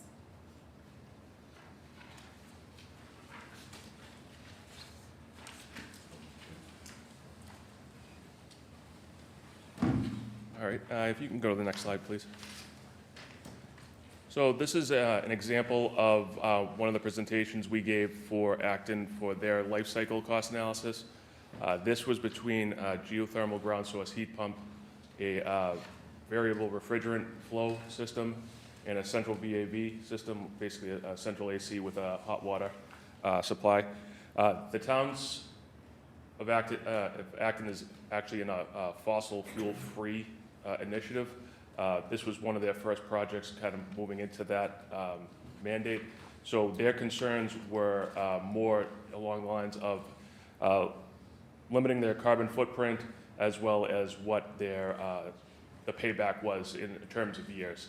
So that's kind of what we focused on for this case scenario. As you can see, it turned out that the geothermal heat pumps were most advantageous, the 11.5-year period for realizing the costs again. And it also life cycle cost savings of about $138,000 yearly. If you want to go to the next slide, we can show just kind of, we outlined pros and cons. This again was used for presentation purposes. We've also brought in concerned neighbors who had we had some neighbors who were engineers concerned about the green initiatives in the town. So this helped us kind of break down how we saw each system and the benefits to the system. These were the pros. As you can see, geothermal kind of was the big winner. And when you go to the cons, next slide, you'll see that it's kind of the exact opposite. Not many cons for geothermal aside from the high upfront costs, whereas the central VAV was pretty negative for the town, especially that it required both natural gas for heat and domestic hot water. So this ties into, next slide, sorry. This ties into the MSBA modules because this is something that we'll initiate right in Module 3, feasibility study. It's something that we will refine throughout the deliverables through each module.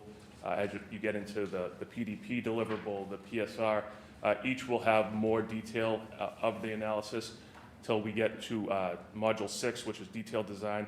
That's when we deliver our design development report.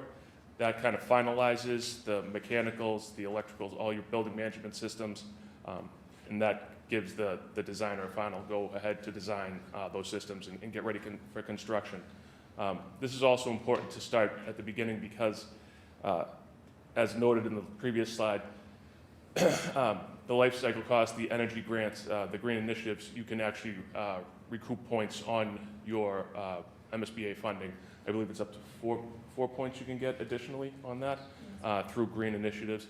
So that's something that we'll be really aggressive in trying to find for the town to try and maximize the amount of funding that we can get back from the MSBA. Oh, sorry, one more slide. And then this is just kind of some of the benefits to a life cycle cost analysis for the town, and it's kind of what the MSBA provides with us. Keeping the town involved throughout the whole process. you'll be able to make more informed decisions of what's aligned with your initiatives and what the town would like to see for sustainable initiatives as well. It promotes energy efficiency. It helps to maximize the town's taxpayers' dollars, mitigating any wasteful spending in terms of the management systems, the building systems. Again, there's eligibility for reimbursement through the MSBA and other grants. And it also helps the town with long-term budgeting of building systems if we have the right system in place that doesn't need as much maintenance as, doesn't need as much maintenance as, say, a central VAV system where there's, more yearly maintenance. It can help the town budget for those, surplus of money saved. So, thank you. Next slide, please. All right, so for us, I think what we bring to the commissioning process is the relationship aspect of it. We're the gatekeeper for you guys with the MSBA. I'm on site witnessing tests, making sure that we have a good working relationship with the commissioning agent. So if something does come up along the lines or down the road and we got to fix it, it might be something as simple as they trust us to send them a picture, prove that we're doing it the right way, and delivering the product that you guys pay for and want. Can we go to the next slide, please? Oh, sorry, next slide. So this is just an example of a commissioning log from a job that Kevin did in Marshfield. And just an example for just the relationships aspect we bring. Kevin finished the job a couple months down the road. There were some HVAC issues, and PMA was on site after the contract expired to make sure that we sustain our relationships with our customers and deliver the product that we promise. So we look forward to working with you guys, and thank you for your time. Thank you very much. How are we doing on time? Right there. We're right there. Okay, thank you very much. So we'll restart the clock. We'll have a 15-minute window for some Q&A, and we have some folks with prepared questions to read now. You ready, timekeeper? Yep, go ahead. Yes.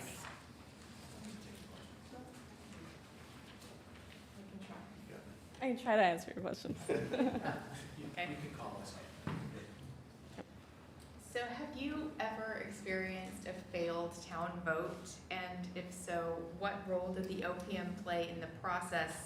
And what lessons can be drawn from a failed town vote?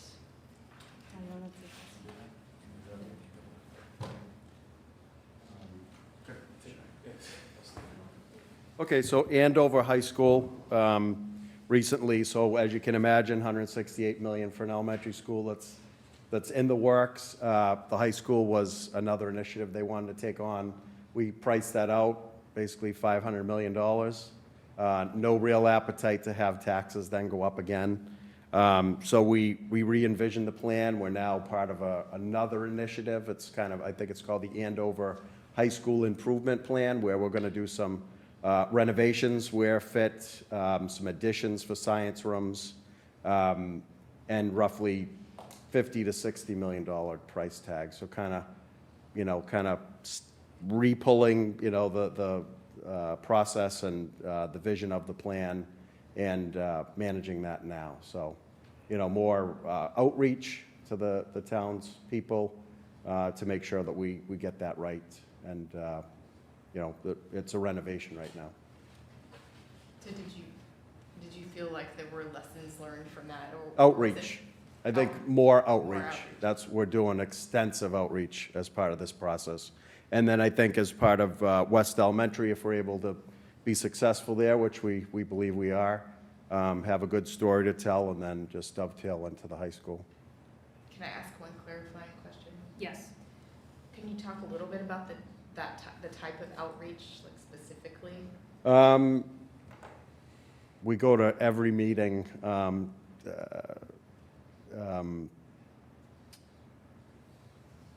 Outreach with parents, with neighbors, the building committee. We're at every meeting. Yeah, I can add to it. Sure. We've also had tables at like the local farmers market with information boards, and we're there answering questions. We've done flyers to specific areas and parents of students that will be at that school. We also prepare things for the town website. So they have a link on the Town of Andover website, so you can find out whatever you want to find out about the project, and that gets updated on a regular basis. Thank you. I just wanted to add one last thing. Yeah. Thank you. Sorry. We have also actually mailed letters out to people in the town, just to make sure that everyone is in the know of what's going on, and if they need to go out there and vote for the project. There was one initiative, like for West, it was Yes to West, and then there was signs that were put outside of people's lawns, just to make sure that people go out and vote for the project. Thank you. All right. Tell us about a time when you struggled with the building project. How did you resolve conflicts with any of the parties involved? I can talk a little more about Doherty. So, like I said, with the Doherty project, we did have quite a few challenges. And one of the biggest challenges was dealing with kind of a personality clash between the contractor, the architect, and the town, and just kind of getting everybody on the same page. The best way I found to do that was having a lot of conversations with all parties involved, sometimes one-on-one, sometimes together, just trying to get everybody on the same page and understanding that, yes, we've hit all these challenges, but no one's pointing fingers. We just want what's best for everyone involved.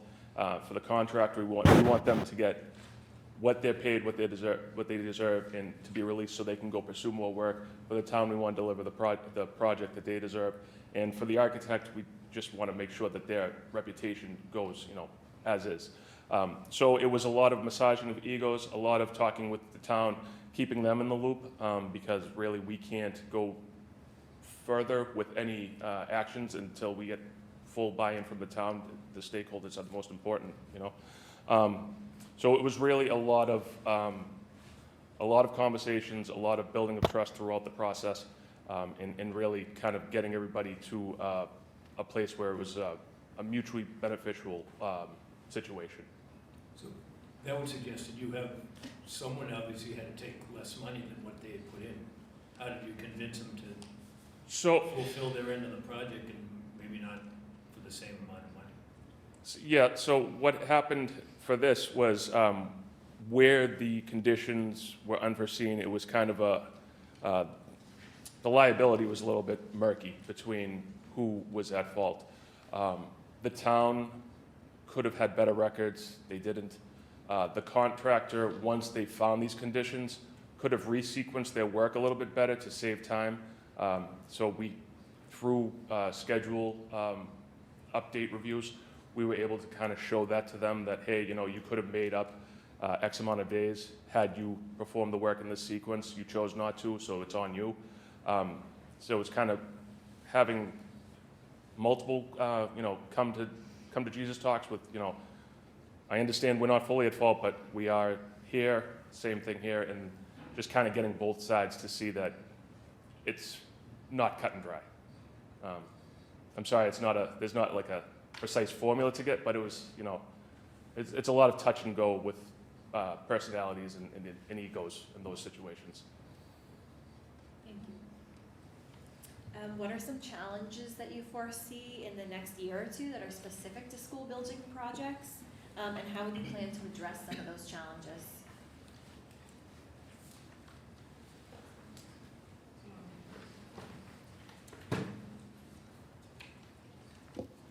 So I believe some of those challenges would be, right now, the economy. We really don't know, especially with tariffs, where things are headed.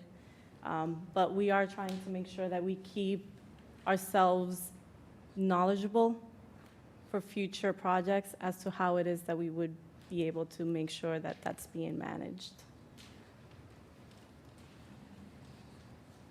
Also on a weekly basis now, where we've asked the contractor to talk about long lead items and how they dovetail to the schedule.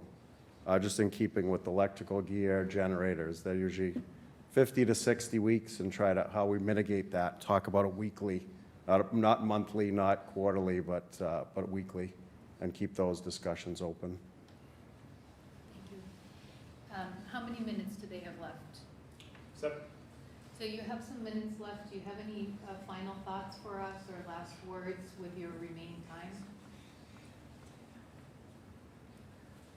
Of course, I'll take that. No, I just wanted to say, although I come across a little nervous, I want to make sure that you know that I make sure that you get what you deserve in a project. I am extremely assertive, and I make sure that I'm, for lack of better words, in people's faces to make sure that they do what they're supposed to be doing. And I will send a million emails if I have to, show up wherever they are if I have to, but I want to make sure that you guys get what you guys are paying for and what you deserve. The only other thing I'd like to mention, and you've heard it a couple times, this is the team that is finishing up the West Elementary School project.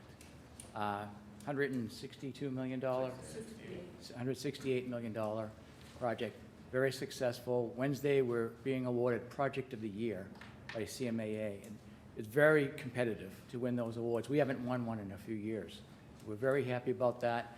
So this team knows how to work together. They know MSBA, and they can just hit the ground running on your project. Thank you. Any clarifying questions from this body? Rod? I do. Karina and Brian, you went through a lot of the challenges foreseen in the next couple of years, mostly specific to the construction administration process. The other buckets of activities that the MSBA has at different phases, it's kind of zone, phase 1 through 8.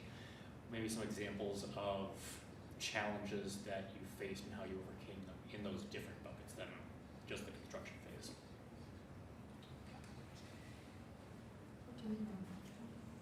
Okay. Yes, my apologies. Yeah, with regards to estimates, the architect does an estimate. We'll do an estimate. We always reconcile those to make sure they're within reason. To meet the budget, we'll always do value engineering.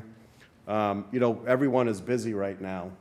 We always have a good list of folks that we like to work with, that we reach out to.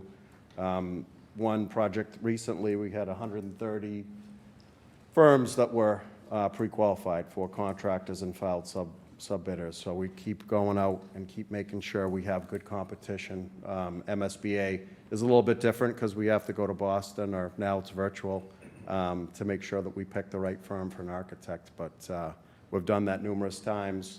CM at Risk, we did that full gamut at West Elementary. So, you know, hiring a commissioning agent, although MSBA assigns us one, we have relationships with those firms. Testing agents, FF&E firms, we've done it all at West Elementary. So hopefully you've reached out to Andover and the folks there. Thank you. Anything to add? Yes, I'll just add one more thing. So during design, sorry. I just wanted to, I think you asked a different question than, were you asking about challenges in the different modules?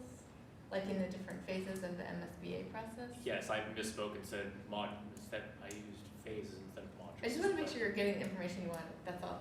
Yes, through the design, procurement, the closeout. Okay. Just the different. Okay, if they answer Parts your of the question. module. Sorry, go ahead. Okay, sounds good.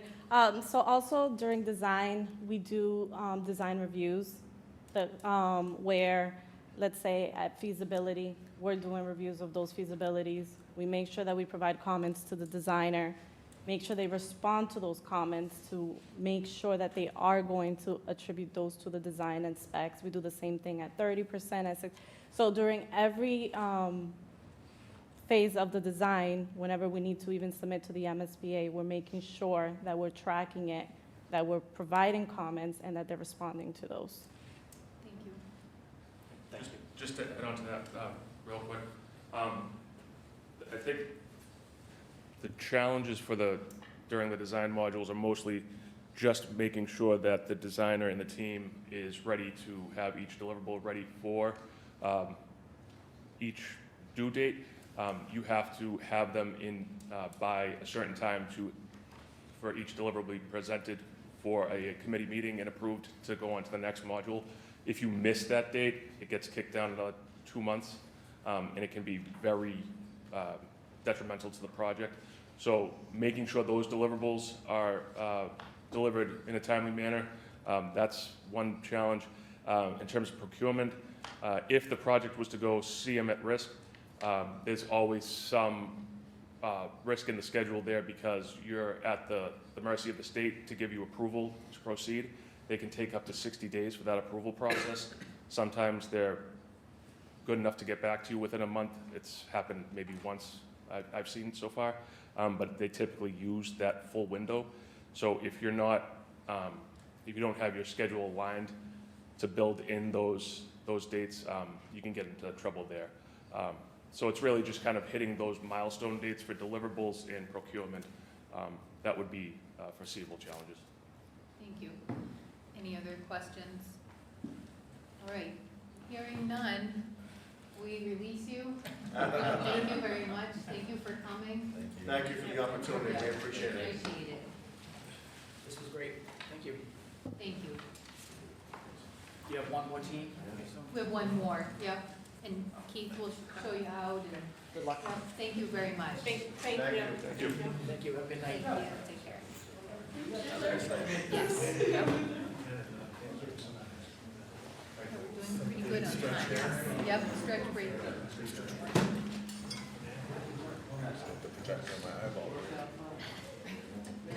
Oh, yeah.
guys, and I'll open it up on mine as well, so that you have it. All right.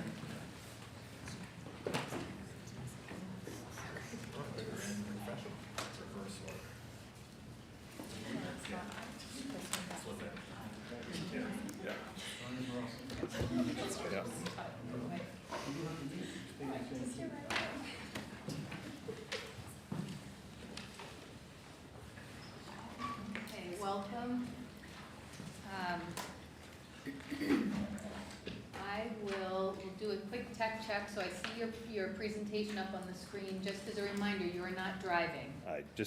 You have a designated You filled us driver in. tonight. All right. Yep, Awesome. okay. Thank you. So that's Becky, so if you need it in advance, just say next slide, please, and she'll do You that.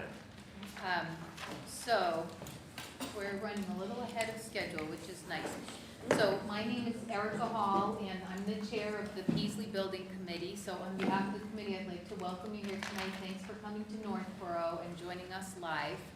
And before we meet you, I'd like you to get a chance to put names with faces. So, we'll go down the line here so that you can hear everybody's name. Great. Diana Nicholas. Hi, Lauren Bailey Jones. Kevin Biersch. Rob Tomasetti. Sean Durkin. Greg Martineau. Becky Pellegrino. Tristan Desert. And Keith Boyd. Awesome. And we also have some folks, including voting member, joining us online. Hi, Mike Tejan, Selectman. Hey, Mike. I'm Jason Little, Finance Director for the town. Great. Thank you.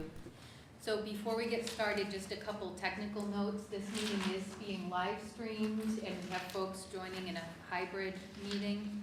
So we ask that you speak into the microphones. And then we have allotted 30 minutes for presentation and 15 minutes for Q&A. And I've had a lovely volunteer be voluntold to time keep tonight. So Tristan has a 5 and 1 minute time indicator, and he'll be running the clock tonight for the questions. So I'm going to start mine right here, too. Okay, so your 30 minutes begin now. Okay, great. Well, thank you very much for having us tonight. What we've got on schedule for you is to talk about our firm's background, our team's extensive MSBA experience, how we approach managing your project, how we lead a transparent and open process for you all and for the town.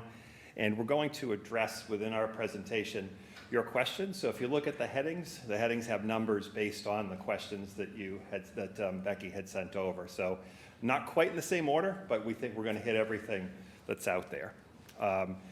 So just to start off, my name is John Lemieux. Next slide, please. Sorry. I'm clicking and it works. So my name is John Lemieux. I will be the project director for the project. Been with Vertex for 25 years next month. I have been almost my entire 32-year career has been doing municipal projects. Most of my time at Vertex has been doing municipal projects with, since 2007, almost entirely OPM work. Currently the project director of the Richer School in Marlborough. Yeah. I'm Steve Theron, Senior Project Manager for the project. I'll be your main point of contact for the project. I understand well what your role is. I was the chairman of the Southborough School Building Committee for many years. I was in charge of the Woodward School project, the elementary school project when that was done. And I was in charge, as Mr. Lavoie knows, of the additions to the Trotter Middle School project as well. So I have a very good understanding of what your role is, what you're looking for from an OPM, and what you expect from us all. So we all understand that very well here. On my role in the project, I'll be working with John to make community presentations, coordinate with you guys and with John to make community presentations, make presentations to you as a building committee, and also typically I would run the weekly construction meeting when construction's happening. Hi, I'm Meredith Borden. I'll be the project manager. Recently, I've completed the Westwood Hanlon Elementary School, as well as schools for Walpole and Norwood. How you doing? My name's Alan Crowley. I'm a licensed construction supervisor. I've been with Vertex for about 6 years, and I've been working in construction for about 25 years. That includes residential, municipal, industrial, and commercial projects. I also have about 9 years' experience as a member of the select board in my hometown of Middleborough. While in that role, I worked on 4 different building committees. We built a police station, a high school, DPW facility, and a, what was the last one? Nope, we got the high school, but a wastewater treatment facility. So, what else? I'm currently working in Milton on the second of 2, on the second project of a series of 3 public safety projects. And I currently serve on the school committee and the chair of the planning board in my hometown. Thank you.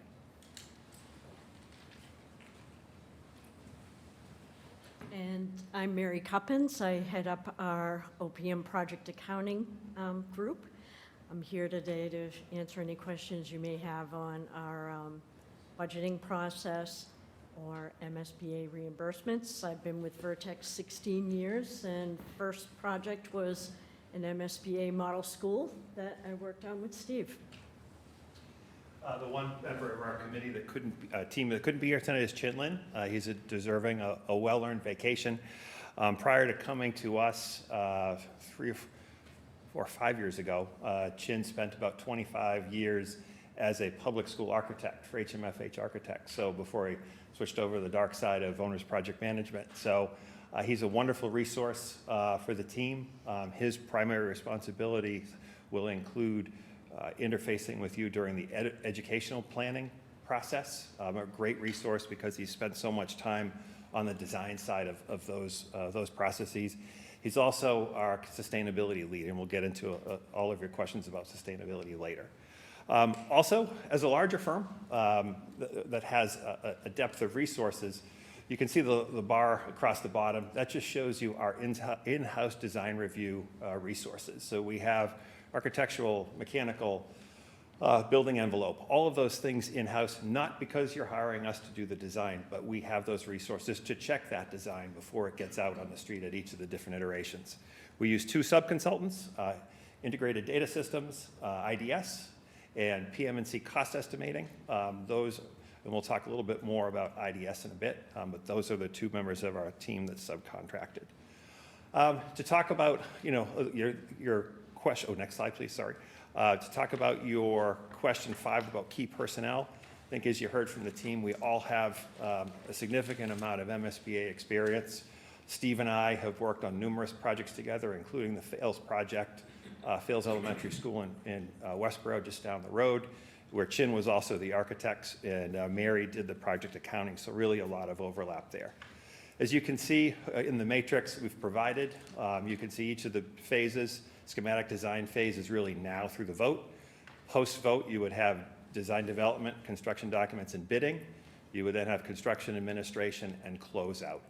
Call your attention to Alan and Chin's hours in the design phase, DD, CD, and bidding. That's like a total effort. Alan, as the construction site manager, will spend some time during the various design iterations, kind of one-off, and then come back when the project's ready. Same thing with Chin. Just a little bit about the firm. We've been doing K-12 OPM work for over 17 years. We've combined over 100 projects between $2 million and $300 million in the last 15 years. Our Norwood office has over 49 people just focused on OPM work. So, when we talk about those resources on the last slide, we don't take a project if we don't feel like we can staff it with the team that you have here. These are the people you'll be dealing with on the project. We are not fans of bait and switch or any of those sorts of things, because we are only as good as the phone call that you make to Marlboro or to Westboro or to Southboro about this team. We like to deliver a brand of intense customer service where really we want to become your trusted partner. If you look at our history, we've got repeat business with over 30 different cities, towns, and private clients. And many of the municipal clients, we've done 3 or more projects with them. I believe we're on our 5th project with Westwood right now, our 5th project with Nantucket. We're on our 3rd or 4th with Westboro. So really, our clients are some of our best references. Now we're going to get to the past performance question on schools. As you saw from our response, we have a ton of elementary school experience. This is a sampling of it here. That experience crosses the range from, evaluating multiple sites, congested campuses, projects that required swing space, most importantly, and you'll see on the next slide, grade reconfiguration and school consolidation situations. Many of those projects, the ones in green you could see, are projects that have moved towards the net zero projects and all electric buildings. As far as projects that are similar, you can see in blue the enrollment decision or enrollment choices the MSBA has given you of 310 students or 625, and you can see just a representative sampling of 5 of the prior projects, 2 of them Hopkins, and so actually 6. You can see the different enrollment decisions that we've taken cities and towns through. Marlboro doesn't have a green box yet because we're in the middle of that process with them right now, trying to figure out which size project we're going to go with. But from the standpoint of whether it's a 310 student school or a 625, clearly we're comfortable with all sizes in that range. But what's most important to realize is that when we talk about a reconfiguration of schools or different enrollment sizes, it's not just a numbers-based decision. Everybody focuses on that, in the end, and the financial piece, but it really has all sorts of impacts across the delivery of education. It has district-wide impacts. It impacts the social and emotional well-being of kids. When you talk about families, lots of things go into that decision, that enrollment decision of what we're going to do next. And we'll get a little bit deeper into that process in just a minute. Steve? So for project successes, we have a couple of slides of projects up on the screen here. First slide is the Pentucket Regional Middle High School. Lots and lots of successes with that project. So this is a campus up in West Newbury, up by Newburyport, that had a middle school and a high school on the campus. And they decided as a region to build a middle high school. So the region is West Newbury, Merrimack, and Groveland. 3 very different communities, socioeconomic communities up there.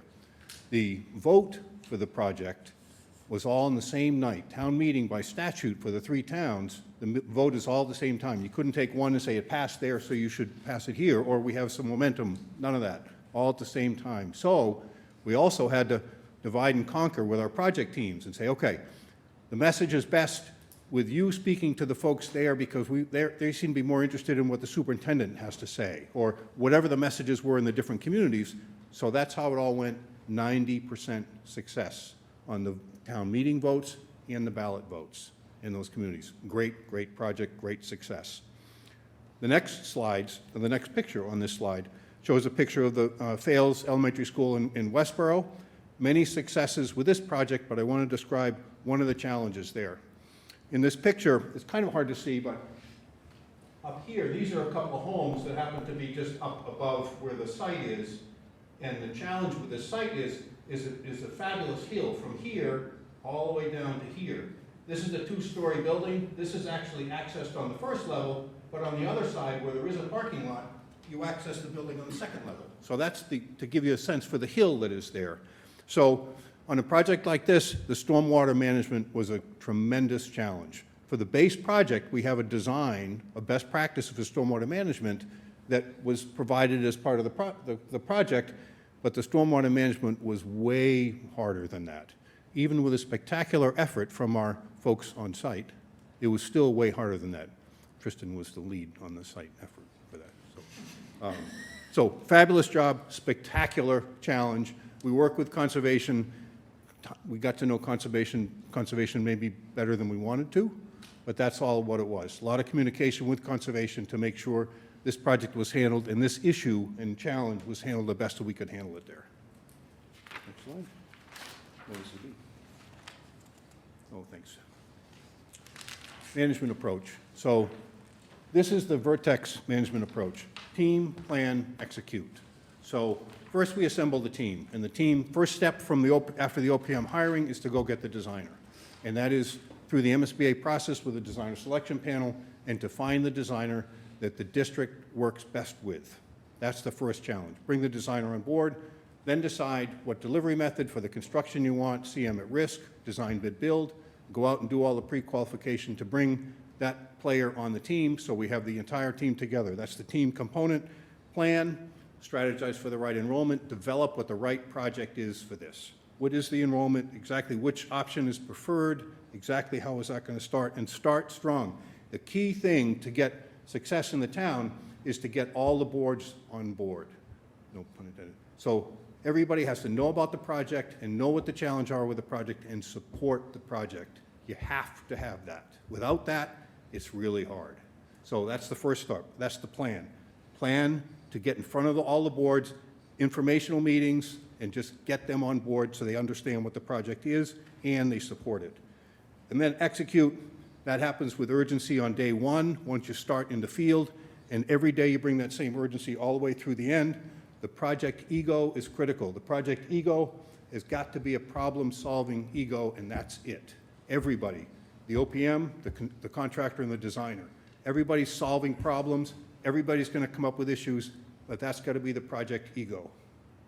And then timely reimbursement on Mary's world of things, process the money so it gets back to Northborough with the MSBA reimbursement program, manage the contingencies, and deliver the project on time. So just a little bit on the approach for the timeline. In your RFS, you hit right on it. It's basically a 20 to 24-month process from starting now to a point where we'll end up going to the voters of the town to say, do you support this decision? Ton of work between now and then. And there's really, the point of this slide is to show you two parallel paths. There's the path in the yellow box, which is down in the bottom of the graph there, and then all of the colored lines above that. And Steve's going to talk a little bit about options analysis, but from the brown line to the blue line to the green line, that's really the process of establishing the many different options, and the MSBA really challenges you as a community to look at lots of different options. And in the blue line, we're getting that down to a few options. And then the green line is really the development of that one final option that's best for Northborough. But before you can make that final decision, you've got this whole decision to make about enrollment and consolidation. And that's a school committee decision. That is not a school building committee decision. So there's really a decision to be done in tandem. What's the best choice educationally to go along with what's the best choice from a construction standpoint? And we marry those two things up around the middle of the blue line there in that PSR report where we go from the many to the few options back down to the one. And you know, we'll talk a little bit more about communication in a second, but one of the things that's paramount throughout this is lots of different community and public meetings along the way to keep folks informed so that this committee can react to feedback, making sure that the process is open and transparent.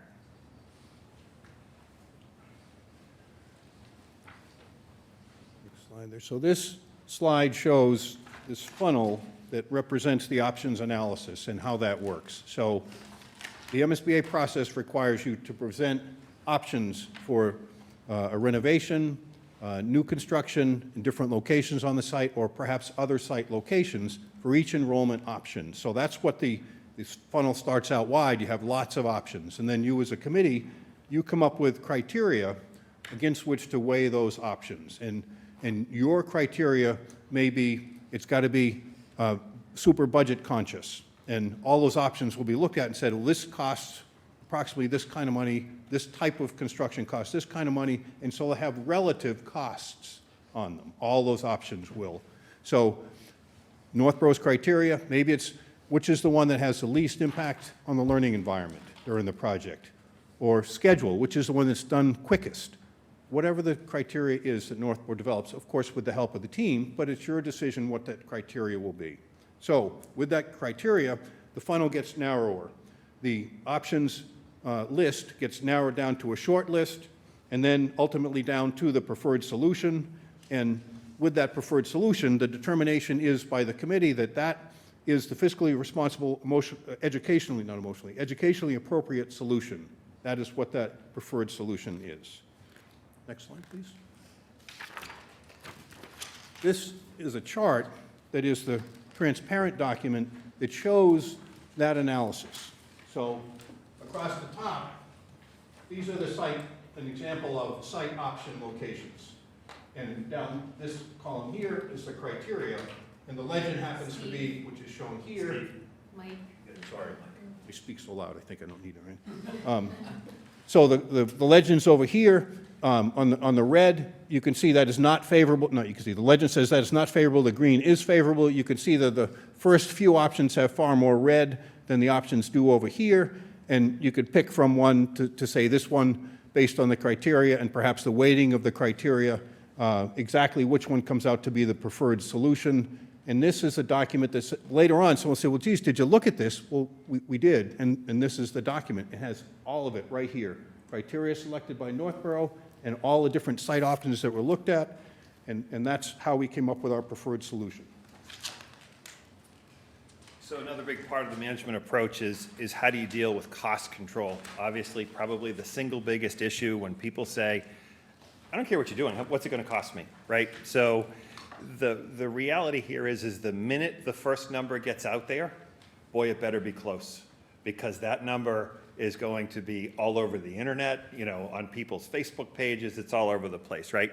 So we want to make sure that we're setting realistic budgets from the beginning, and we set the expectations with the designer of having to do a really cost-effective building. The reality is that we're going to work hard on the educational program. The educational program drives the square footage. The square footage drives the cost. So at the end of the day, it's, you know, we want to make sure that folks understand the logic through that. We want to maximize the lessons learned that we've, lessons from all of the other elementary school projects that we've done, especially the most recent ones in this post-COVID market. Now that the inflation, we've suffered some really high inflation, but now the markets are leveling out a little bit. We want to make sure that we're not being so conservative that we end up with a project budget that's so scary that people just say no before it even gets started. Our goal is to actively track down the risks, before they become surprises to the project. Next slide. A big part of that is community engagement, and we can't say enough about this. Early and often, or very early on, we need to develop what's the best strategy to communicate and educate the community in Northborough. We want to have opportunities to provide, timely opportunities to provide feedback.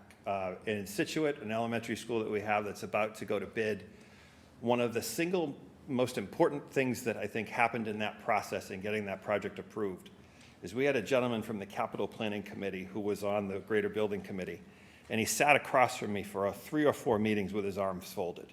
Was not engaging, was just, this is too expensive, we can't do this. But through sitting there and listening and inviting some folks into the process who, maybe weren't as convinced that there was a need, he learned, he realized that the project wasn't building the Taj Mahal, one of our favorite comments we hear all the time, and really became one of the best proponents for the project. Because when the group of naysayers got up, he would say, no, I'm one of you. I'm here to really watch the dollars, and I can tell you that the decisions they're making are really smart, and here's the logic, and he really became one of the best, advocates for the project. How do we communicate? A couple of great ideas on the right here. We've used a firm called Cartoon EDU. They provide some great videos online. People's attention span is short. We have a 7.5-minute video that we did in Situate, broke it down into little 1.5-minute bites that, can be sent out. School email, town email. What's the MSBA feasibility process? What's the design? What's the schematic? What's it going to cost me? All of those things out there. Also, too, we believe, meet the community where they are. If you've got folks that speak other languages in the town, we can do the advertisements for meetings in that. We can put out any of the printed information that way as well. Just making sure that we're being as open and inclusive as we can. We're trying to get the info out there.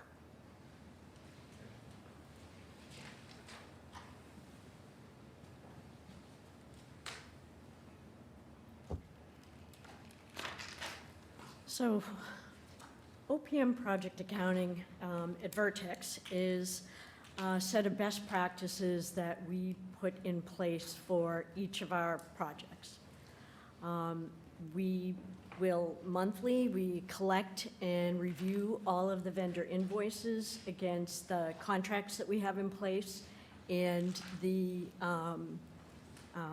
project budget that we have, and then we'll package them all up along with updated budget reports, including reports of the budget status, the major contracts on the project, any budget transfers, any usage of contingency, and present that to the building committee for your review and recommendation to the town to pay those invoices. We will submit your monthly MSBA reimbursements in the MSBA's ProPay system, and then we'll review and report on the audit results from each reimbursement request.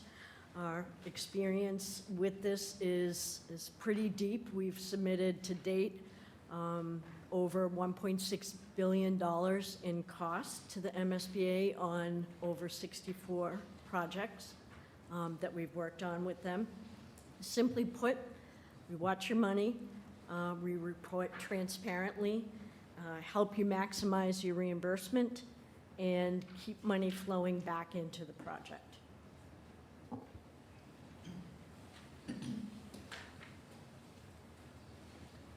As your construction site manager, I'm on site every day. I like to say that I'm your eyes and ears on the project. I'm your boots on the ground. I walk the project site multiple times a day. I keep track of everything that's going on, things that we're planning for the week, things that we're planning for the day. I try to get in front of any issues that might pop up before they become issues. I file a daily report on Rakin, which is shown here. I keep track of all the vendors on site, all the subcontractors, any issues that pop up, any work that's being done, any work that's not being done for any reason. I record that in the daily report. That's available to you if you guys so desire.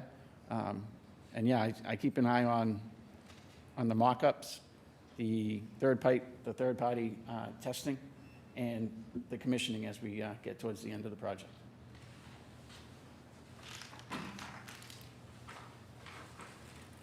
On all of our projects, we do like to take the opportunity to work with the students and make sure they know what we're doing on site. So these are a couple examples of some of my coworkers working with students. We have George talking about geothermal to elementary school students. Emily at a middle school career fair talking about construction administration. And then on the bottom, we have Bob working with first graders, kind of getting a hands-on experience with some of the materials that are on site. Next slide. The final step of our management approach is the transition. Last year, we were showcased at the MSBA for the story of a building about effective project closeout. Another thing we do in our transition is we maintain a transition schedule that covers all of the critical milestones for the move, FF&E, and technology installation at the school. So we make sure everybody knows what's going on, when things are going to be delivered, and the space is ready for teachers when they move in. Once the teachers move in, we're still not done with the management. We make sure that the teachers understand the space and start to understand the warranties, and I'm going to turn it over to Steve. Last bullet point on this slide is just critical, because after the move-in, what's important is to educate everybody how the building works so that they know that for example, if they open windows, that may affect the HVAC system. It may use more energy and all that, and that's just different from what they've seen before, likely. So that's a critical component to the management and the move-in of the buildings, to educate everybody as to how the building works. Next slide, please. Lead knowledge. So the MSBA changed how the lead works and the reimbursement, and it's tricky because now lead silver is the standard above which, if you go into the specialized opt-in energy code, that's when you can get additional reimbursement points.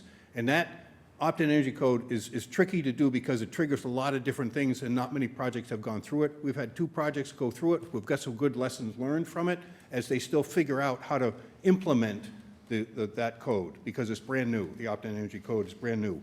The challenge with the reimbursement is it is expensive to add some of those systems, so your capital cost, your initial cost is higher. Sometimes the audience doesn't want to hear, but our reimbursement is higher too, because they hear that number and so there's a bit there to work out. Our job will be, as a project team, educate you as to how all this works and let you guys figure out exactly how you want to go forward with the project along these lines with a lead. It's tricky, but we can, as part of the project team, bring you right through all the details and work through it. Next slide, please. As an example, addition renovation projects, what we've done with that on LEED is pursue LEED on additions only, but not on the renovation component, and we've worked out strategies to do that so we can achieve that on LEED projects. On the renovation components, we'll look to strive for EUI reduction on the renovation side, provide code compliant products. It's all stretch code compliant, that approach is, but it also gives you a path for LEED certification. Next slide. Life cycle cost analysis. This is a critically important component, and that it doesn't often get the attention it deserves. So when this report comes out, which expresses what the anticipated utility consumption is going to be for the building, it usually comes out just in time to file a report, instead of having an opportunity to review it and say, what are the assumptions for utilities? What are the assumptions for building usage, to make sure that aligns properly with what the expectations are of you guys for using this building. Because if it is saying, let's say it's shuts the building down at 3 p.m. every day, when realistically that isn't going to be what happens, you want to have a good, accurate life cycle cost analysis so you can project that budget for the next year properly. It's a new building, it's more efficient than the old building, or it's a renovated building more efficient than the pre-renovated building, but it still has requirements like fresh air that cost more money to do. Next slide. Building commissioning. Great program by the MSBA. We've got 1 minute, John. MSBA program is great for that. 1 minute? Okay.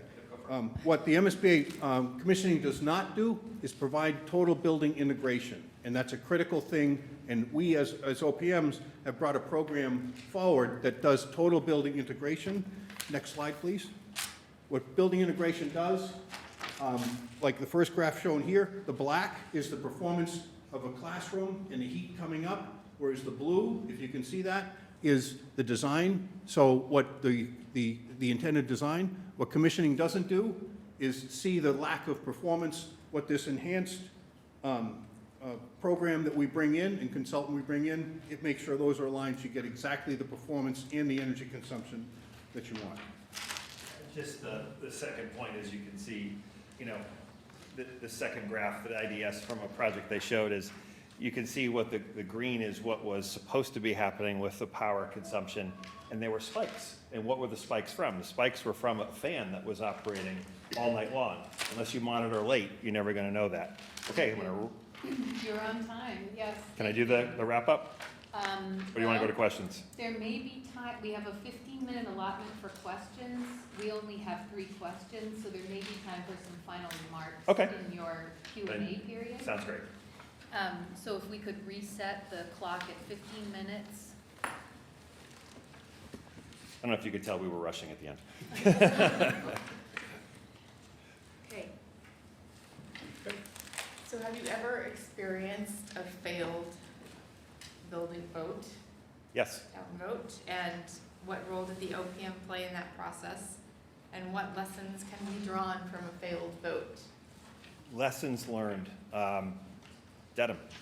So we had, so about 2 years ago, we were chosen with 3 different teams to be the OPM for an elementary school in Scituate, an elementary school in Stoughton, and an elementary school in Dedham. Scituate, right through first time, no issue. Stoughton made it through town meeting, failed at the ballot, came back a year later, just voted back in, moving ahead with that.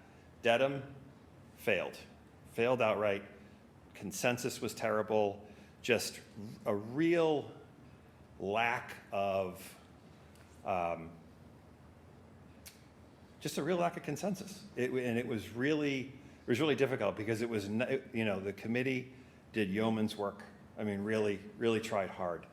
But at the end of the day, you know, I think the committee could have been served better by having some different opinions on the committee, someone to bring up those dissenting views, to really kind of hash those out. At the end of the day, elementary schools are the hardest schools to get approved, because if you're sticking with a neighborhood school, it's not like you can say it's the high school and everyone goes there. If it's a neighborhood school, it's a little bit harder. If you consider the consolidation and every 3rd through 5th grader is going to go to the school. Well, there's a little bit more buy-in there, right? So it's kind of stages. So, I'm not saying make your decision based on what's likely to be voted, but, it does have to play into the discussion because small neighborhood schools benefit the smallest number. And if you're going to go with a small neighborhood school, I think there really has to be a commitment to the district to show how, you develop this ed program for an elementary school.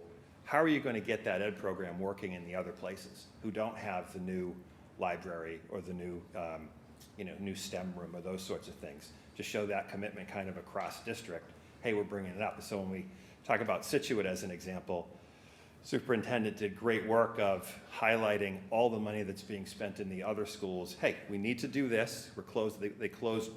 They combined 2 elementary schools into the one that's about to start. Still left 2 other elementary schools. So hey, here's what we've done in those 2 other schools, and here's what we commit to doing moving forward with that ongoing kind of capital budget. So again, back to your question, I think the single biggest thing would be to get that difference of opinion in the room so that you really can hammer out what those issues are. There will always be people who will just be no. These buildings are the most expensive we have ever seen. But if you wait, guess what? They're only going to get more expensive. So it's really a combining education with proving and showing the need. Take people through this thing and show them how bad it is over and over. In Dedham, they did it. They did. I mean, we walked through that building so many times, but in the end, there was still a real difference between the folks who wanted to keep the neighborhood schools versus the people who wanted to do the more cost-effective combination. And it just was, and it was close. It's a very similar scenario to what we might be facing. So it's part of it, but then it worked in Situate and it worked in Stoughton. With the same kind of. Same sort of thing. And as you saw those charts with all the enrollment studies, the majority of those were consolidations. Schools closed in those. When we worked in Wellesley, one of my coworkers, you would have sworn kids were going to be, hit and killed crossing Route 9 every day because that was the story that the opposition said. In the end, the school closed. Closing a school is hard. It's hard. There's an identity there. So really what the group can do is really try to make sure that community who's losing their school is really tied into the new school. It comes down to how you name it even as a project when we talk about it, right? And that's, those are kind of the lessons learned that we can bring to the table so that folks feel like, yeah, I may be losing my school, but I'm not losing my identity, right? So. Thank you. Thank you. Sean? Could I ask Yes, a Greg. clarifying question? So you talked about, the building committee having a wider, voice in terms of the yeses and nos, but what can the OPM do in terms of getting to a consensus around what a community can support? I know you mentioned that grade configuration is a school committee question. Right. But it's really a town question. So what does the OPM do? Yeah, it's really to get to help us. So it's a great question because we really were just dealing with that the other night. I wasn't at the meeting, but the PX was telling me about it in Marlboro. Really, you ended up with the school staff on one side and the city staff on the other, and really, well, no, it's got to be about this. Well, no, it has to be about that. It can be about both. And really, what we do is kind of play the arbiter and say, okay, time out. Let's look and reframe this so that we're not talking about. That's why this takes 2 years, right? The idea is you're supposed to go through it and vet it, have folks see both sides of the issue, and that's really where we come in and working with it, again, choosing, as Steve hit on earlier, again, you only get 3 of the 13 votes about who the designer is, right, on the designer selection panel, but really looking through those firms and see who's done this. Do you want necessarily a designer that's just done high schools? No, you want the ones who've gotten dirty with this elementary through middle school, these tough situations, because it's all about getting the team, delivering the message, and continuing to deliver the message. In Marlboro, we've had to kind of take them, and we were told, take us and drag us, bring us there, because folks, there was hesitancy a little bit with some of it, and it's working out great. So we are going to do whatever you feel you need. If you need us a little more passive, that's great. You need us more active, we're right there. In the end, it's your project, and we never want to take that away from you. But again, you know, we don't do this just to work with you for 2 years. We want to work with you for 5, right? So, and that means opening the door to something, you know, eventually. Thank you. Sean? Okay. Tell us about a time when you struggled with a building project. How did you resolve conflicts with any of the parties involved? Conflict is inherent to anything in construction, right? No matter what the job is, no matter who's on it, it's construction. There are always going to be issues. I think for us, we've always taken the approach, reserving your rights and waiting to fight till later is not the way to do it, right? At the end of the day, deal with it up front, be open about it. If anything comes up, the worst thing we can do is not tell you about it, first of all, right? It's to get it up there, get it out, and, you know, really vet it. I mean, we have, you know, I've been doing this for 30 years, Steve's been doing it for 30 years, Alan's been doing it for 25 years. Like, there's a lot of experience there, and it's really hit it head on, make sure we have a good set of plans and specifications, make sure they're as tight as they can be, make sure we have a good contract, a contract that talks about things like, you know, delays and tariffs and all of those things. It just helps set up the framework, you know, so that folks know what they're getting into. If we do a renovation, you know, or an ad reno to the building, you know, there's some really in-depth phasing that has to go on. It's got to be pretty detailed. We got to make sure that's all vetted so that we take as much of the unknowns out of the process as we can. Does that mean we won't rip up a floor at some point and find a buried utility?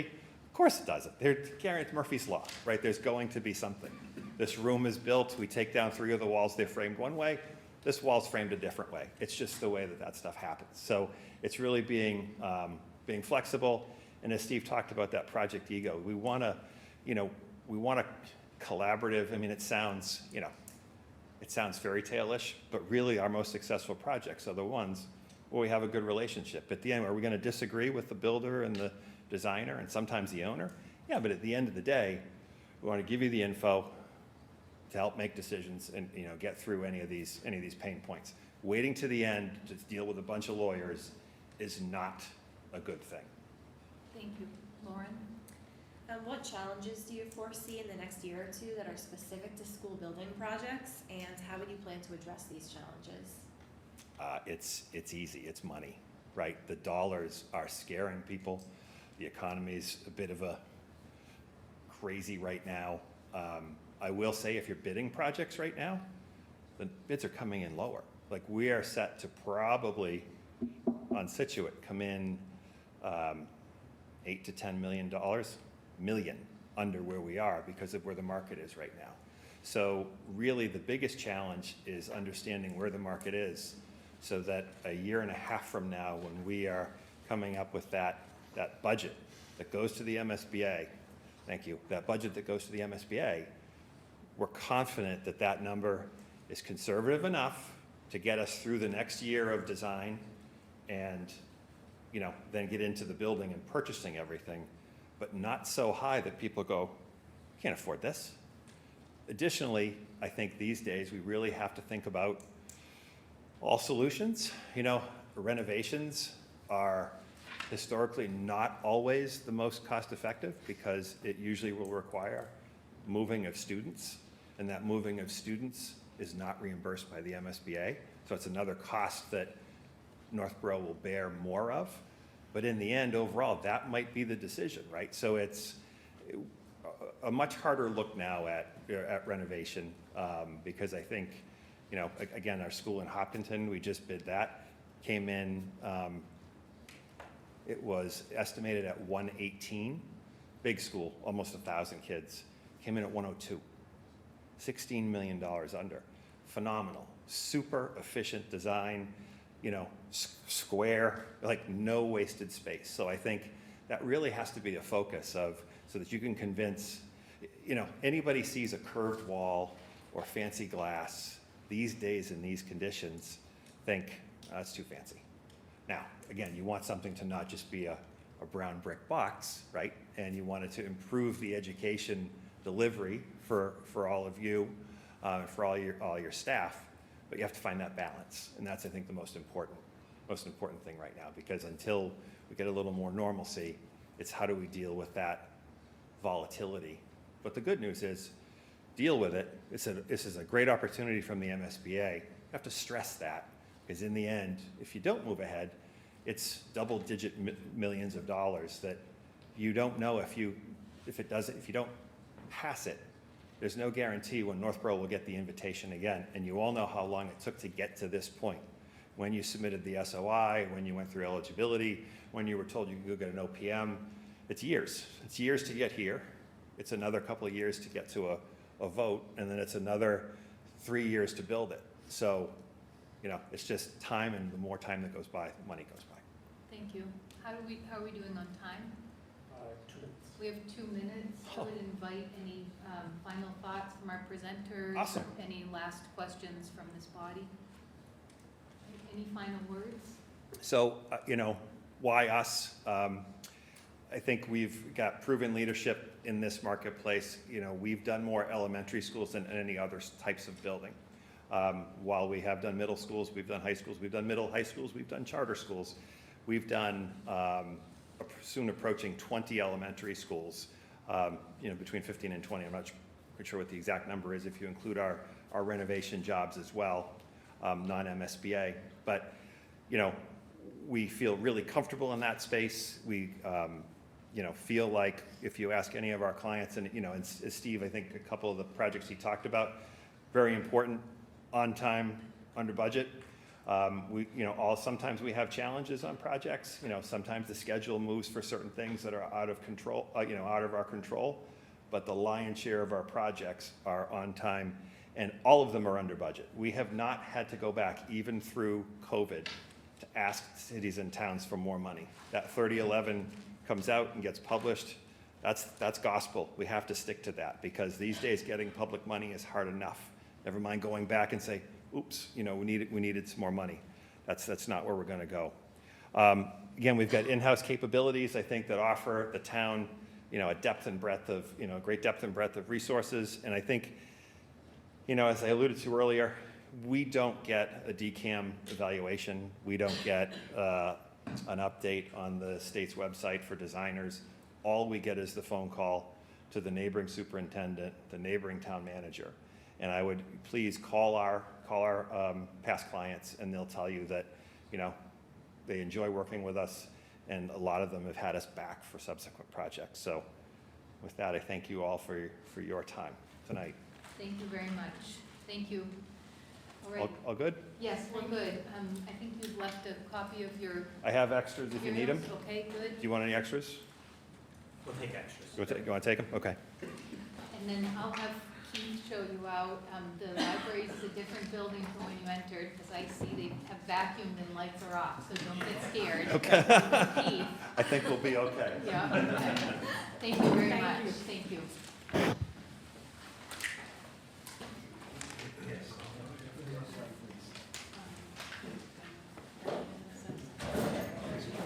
Why don't we do a 2-minute recess for bathroom and water, and then when we reconvene, we'll have about 5 minutes to finish our scoring, and then those need to get turned in. No, I will. Thank you very much.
Unless you, if you have a specific question now, we can, go through it, but I think the scores will kind of speak for themselves.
You're fine, it's okay.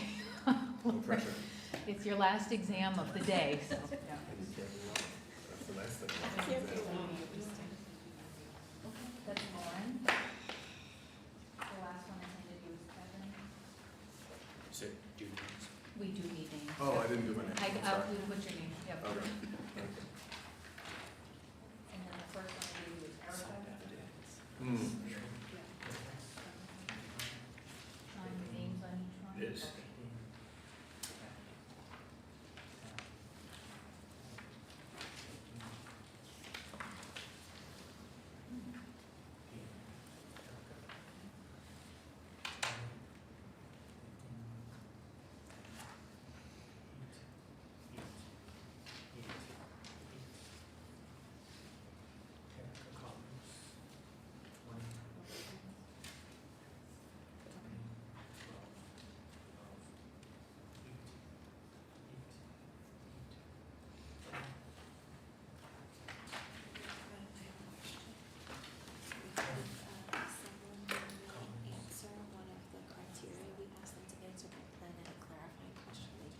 Yes, then you can score it. Okay.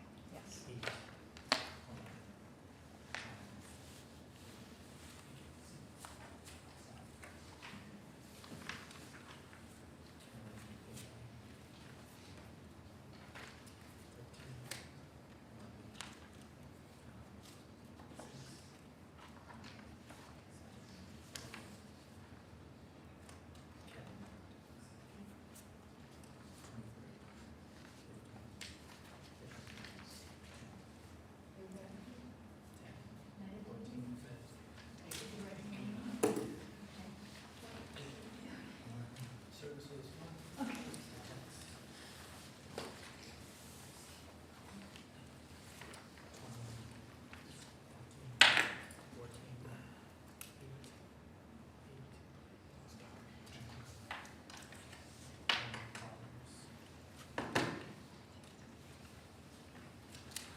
jumping jacks in between sections so she knows when to listen again.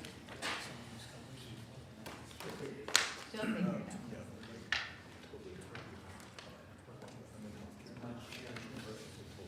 Yes, he's got an auto-calculating Google spreadsheet. He's high tech. Thank you.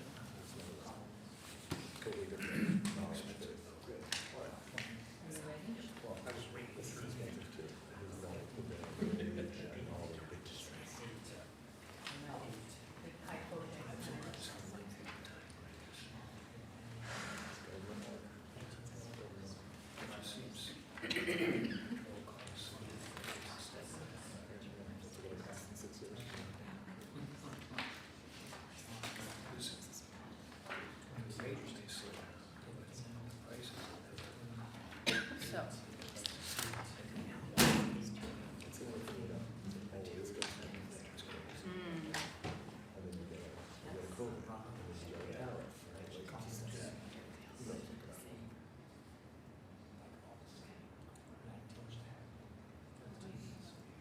It's like a fair process, and then everybody's gone through it and sat through the interviews, just paid consistently, and asked the same questions.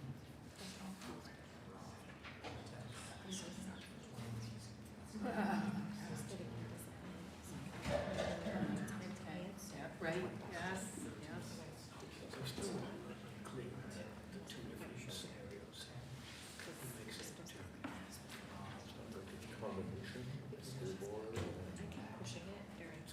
Oh, sorry.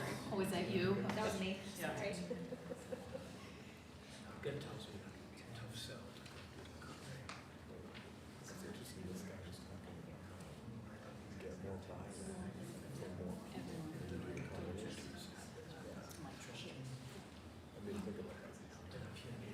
It makes sense, right? Because it's four elementary schools in the city.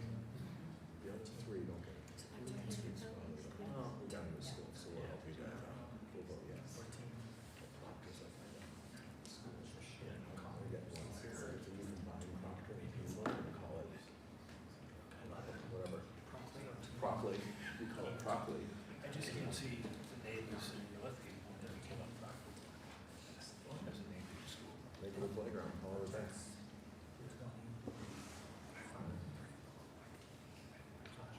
Add a couple fields and a playground and we're good to go. Big playground if you take this to the schools. Take the school down. Yeah. This whole simple playground. Or whatever. Right. Find something. All right, so all the scores have been turned in at this point, correct? Yes, now I just have to do the. And Rebecca will aggregate, and also, Mike, what's the status on? Okay.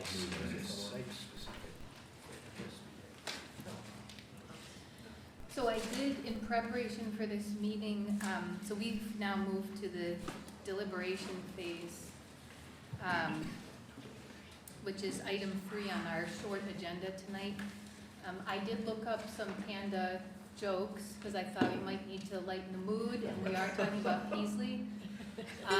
But I think a lot of them were either very intuitive or not really appropriate for tonight, but I did have one, which is, what do you call a panda bear with no teeth? Gummy bear. Yes. Okay, Oh. good. Rob I has have young kids, I'm children. sorry, Yeah, I'm he gonna has ruin all kids. your Okay, jokes, I yeah. have kids, sorry. It is a gummy bear. I can step Yep. out if you'd like. I probably should have brought some gummy bears, just everybody's blood sugar can, but thank you all for your patience tonight, and that was a long process. So we are 53 minutes ahead of when we must, I promised the good folks at our library that we would vacate the premises by 10 o'clock. So what we'll do next is, once the scores are aggregated, you can, Rebecca will read them and you can record them in your notes. At that point, this committee is charged with making a selection. And so I would entertain a motion for a prevailing firm that could be seconded and discussed. I'm doing the online people now, so it's Okay, so we'll give you another couple minutes, yeah, with a little More Jeopardy jokes, music. more jokes. I think this is, I think we can give Becky some space. 'cause Yes, this- okay, this has gone Tristan, very, hold up, very well tonight, Tristan, right? hold your This 1 is- minute timer up. No, I like, this was a very smooth process tonight. So in terms of getting everybody through, being efficient with the committee's time, so thank you everyone for your participation. Well organized, tech was good. Good. Well, It was. eventually. It was. I Yes. think presenting in this space, I think tech, just the environment that What's tech the scale? contributed to We need to know the was scale. better. Yeah, on a scale of 1 to 10, Scale of yes. 1 to 10, what would you give that tech? Ooh, I'm gonna go tech 8. But thank goodness we had the support to work out and we were at a time that was a big thing to work out. Comparable tech. Michael, you're here with us in spirit. Yes. I assume my recordings on the Excel file got through to Becky good. So Yes, Um, yep. Thank you for hanging in there.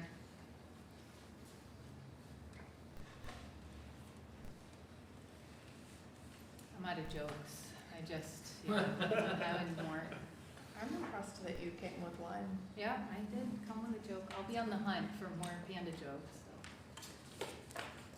Seems like a chat GPT. It does seem, I should have asked ChatGPT, yeah. Are you here every Monday night? Yeah, yes, yeah, I'm here every Monday night, yeah. Tip your waiter. Yeah. Crickets.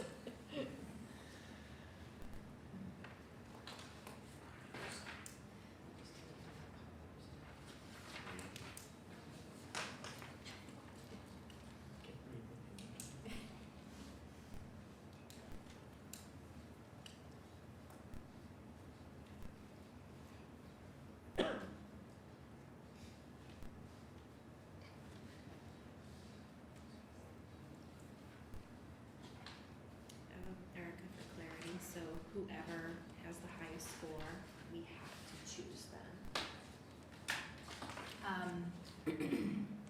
My understanding is of following the process, yes, unless there's some kind of recalculation Okay. or other action that takes I place. just didn't know if there's gonna be like a lot of deliberation after we get the scores, or whether it's just gonna be presented.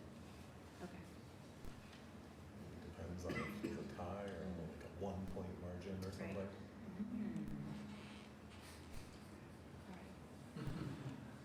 I suspect it's a lot.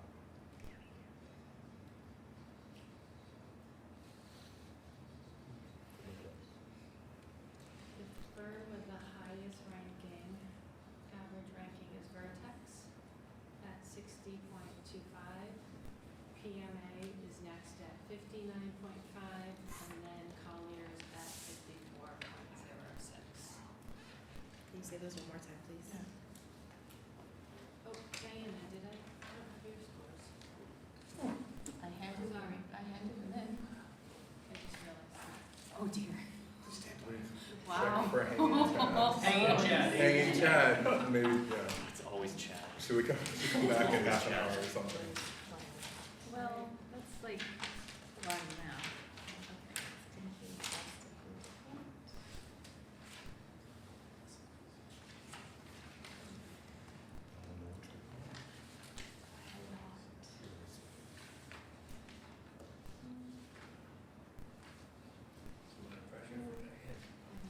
Would you be able to identify yours? Does yours have your name on it? Oh, I'm sorry, I might have collected it before the name was on, I'm sorry. I can show you mine. Yeah.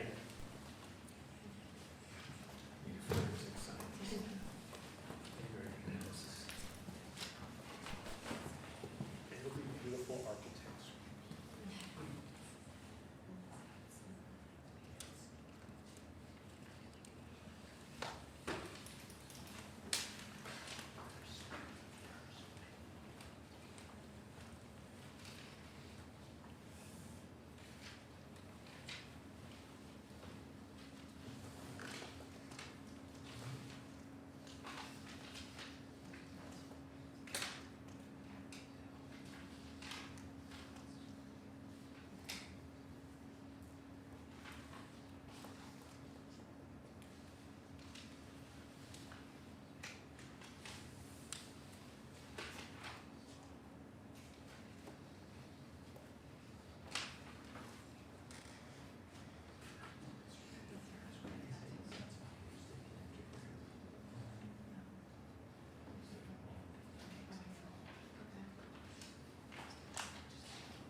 change it. You could change it. Right, right. You get first look, second Yeah. look, first time. You could go. Yeah, yeah. Ooh. Yeah. Get to the point even we would. No matter where we get first, second, 4 by 6, 20 feet. Put a camera. Right from the start. As soon as you know it's framed, another camera. And it would. Sometimes. If it was Ready? things like. Okay. Thanks everyone for your patience. So we're reconvening now. So we'll read off the scores. Can you read the firm and the score in descending order? Okay, so I will go with our first firm that we interviewed, which is Colliers. Their average ranking was 59.06. The second firm was PMA Consultants, and their ranking was 65.5. And the last firm was Vertex, and their ranking was 65.56. Kevin said this was, Kevin said unless there's a. We're close. Okay. Okay. Yep. Okay, so we need a motion on the table to have discussion. I move that we have a discussion before we make a motion to vote. Okay, we can build some consensus and then I'll call for a motion. Any recommendation from staff on, it's a very close, Can I Yes. ask whether all the references were checked prior to tonight? I know I did get a couple for PMA. I wasn't sure about the other two firms. I made a couple calls for Colliers, but haven't received any Okay. return calls back.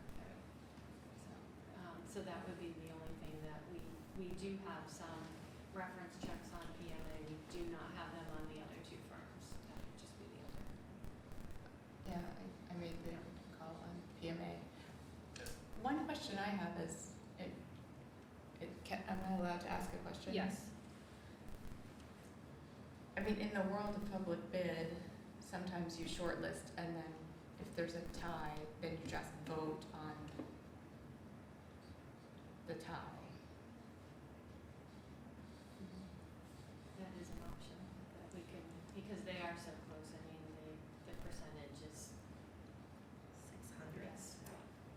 No, I would not be opposed to proceeding that way. I just don't know if that's, Okay. I don't know the board. Procedurally, right, we need to Procedurally. do this correct. We just need to be able to justify to MSBA why we're selecting the firm that we are selecting. So if we do select PMA, while there is a small percentage difference, we just need to be able to justify our rationale behind that.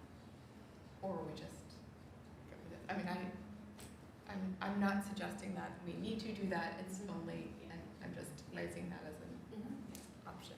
So there is a possibility, so we're down to two firms. I think that was clear from the group here. We have 8 voting members here tonight with us. And in spirit, digitally, Michael. So it is possible to call for a vote on the two committees, on the two OPMs.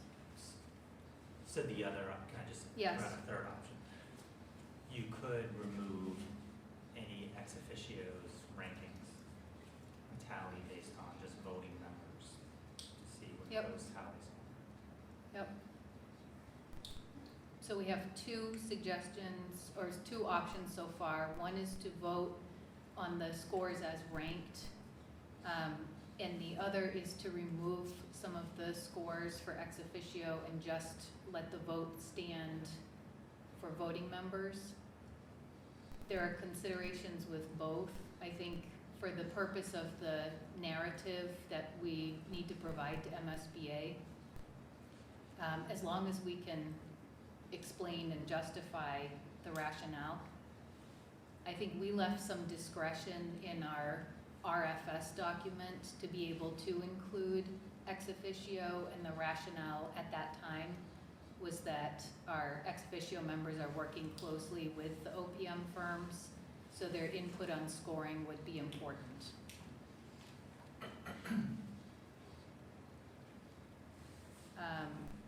So, any other thoughts?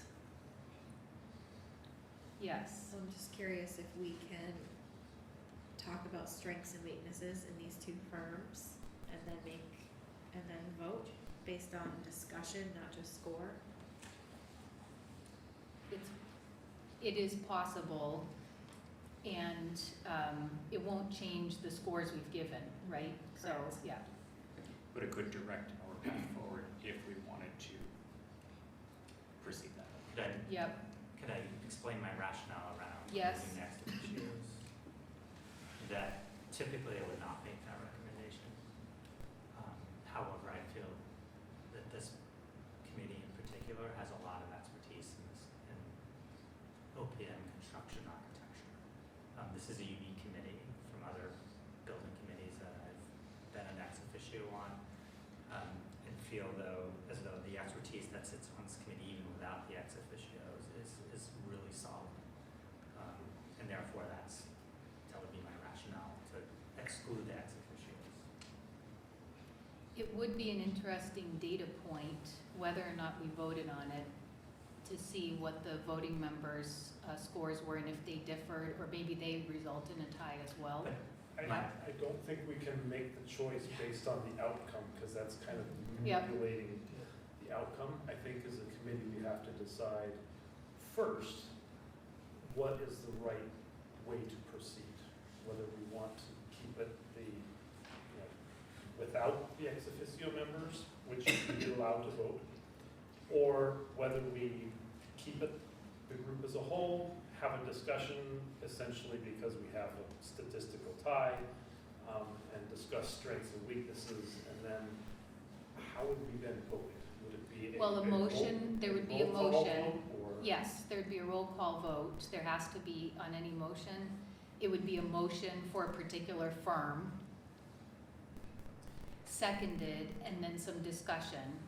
And then by roll call, you would vote that up or down.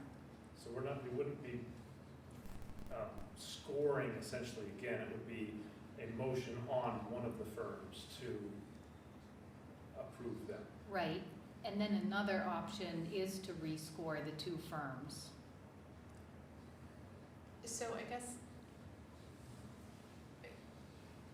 stepping away from the procedural Yep. aspect for a minute and thinking about the ex officio option, there is something appealing about that to me in that, and I appreciate your comments about the committee, I think discussion is going to be messy because we've all reviewed 10 of these books. We've sort of discussed around those a little bit. We've now had 3 interviews. People have presented different topics in different ways, in different qualities, levels of quality. They've made different points about different things at the end of the interviews.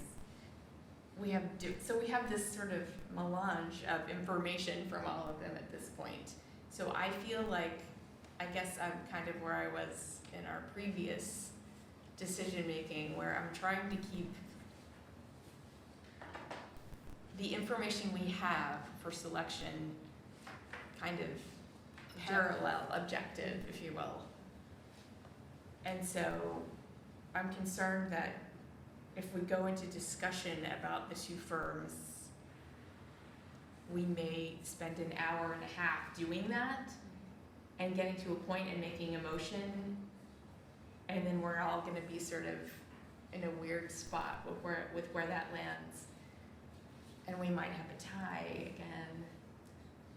So I guess with that, I personally am thinking that the ex officio option might be a preferable path. So I'm happy to make a motion that we consider that, but I don't know if others are ready to consider that motion yet. I would contend when we had the 10 and we did the selection, there were a couple of them that were, in effect, were ties. It was close. And we just decided that the process was strong enough to move forward with the top 3. So now we had the top 3, we all heard the presentations. Again, it was close, but following the same process, we have a winner. So everything's consistent all the way through. All right, well, at this point, we could have a motion, there's an option to have a motion for a procedural course of action, which could then be discussed. So there are 2 options. So there are 2 options, and either one could be moved for discussion and voted up or down, which would be a procedural step. And by the will of the voting members here, we could decide on the process and then execute it.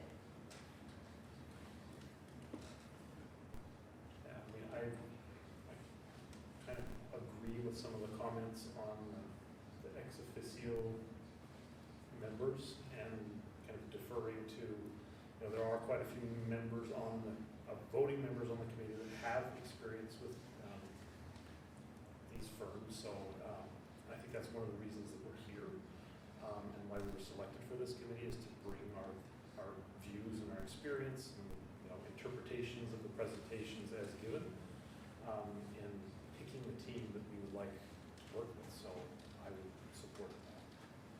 All right, is there a motion on that? Would someone like to make a motion? I move that we, I'm not quite sure how to word this. Take a whack at it. Our fabulous, our fabulous staff in the office, Mariana, does a very good job of reading through our, listening through a lot of minutes and coming up with the, yes.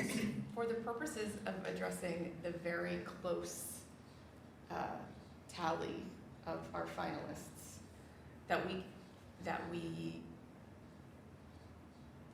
revisit the vote, we retally the votes without including the ex officio contributions to the tally.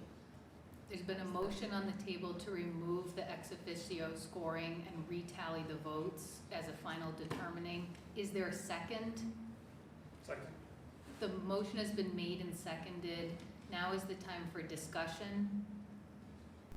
So question. Yes. Who are, just for clarification, who are the ex officios who voted who scored, but now won't be included in the scoring to try and determine the top, or more definite top firm? So those were Greg, Keith, Jason Little, and then also me. There are 4. Okay. And out of those 4, are any of those 4 also voting members? No. Okay. Kevin? And who voted on the original 10? Did the ex officios, were they included in the Yes. original 10 votes? Okay. Yes. Not Keith. But the tabulations. Yes. Yeah, okay. Is there any other discussion? I think I'm against it also. I think changing the rules at this point in time don't make sense. I'd rather stick with the scores as they are, to your point, even if they're close. Unless it said somewhere in some document, if you're within 1 point, 2 points, half a point, then you need to do something. Other than that, we have a winner. Thank you. Any further discussion? I'm just very torn. I'm very torn. I feel like we will get, I feel like there will be a very different result.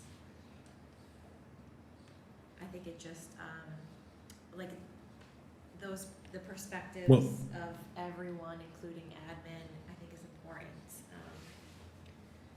But, I don't know, man, 600 some point, is that true? Did I write that down right? 0.06 of a point.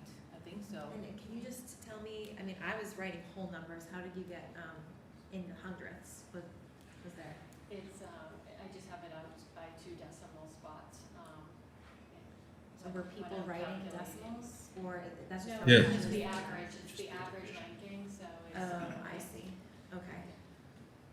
Okay, yeah, I'm really torn. Mike, 2 things, Mike, I'll call on you, and also, can you hear us? How's the audio?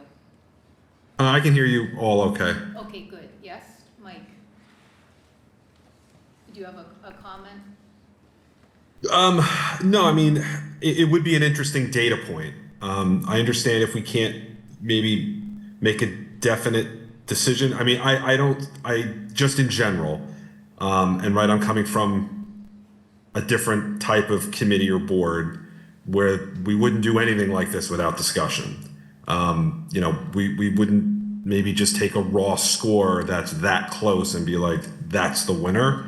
So I think there definitely needs to be open discussion about why one is preferred over the other for a project like this. I know that may not, you know, I've never worked on a school building MSBA project before, so maybe that's out of bounds, but I don't know how we don't have an open discussion on a decision point like this. I mean, especially with those scores that close. It's subjective, what's close and what's not, but that's really close. So to me, I would prefer some level of discussion. Right, we don't want to go to midnight, obviously, but you know, I would be interested in knowing what the scores of the voting members were, and I guess I wasn't aware that voting members would be scoring in this decision. That maybe it would have been a better decision, or maybe in hindsight, the decision point would have been just to have voting members do the scoring because we're the ones who have to really make the decision, right? Yeah, and I'll just, I think you brought up something valuable from when the committee first formed, and one of the tasks was to create the request for services. So we are following a very closely prescribed course of action. And so by our, you know, MSBA approved metrics and procedure, we're relying on scoring from this body. So we've resulted in essentially what is a tie. And so there's a motion on the table to create a procedure, which is to remove ex officio scores. And perhaps your intent, yes, go ahead, Greg. Just add to the discussion. So choosing to round to a decimal is a choice. Yep. If you look at the holistic score, it's a tie.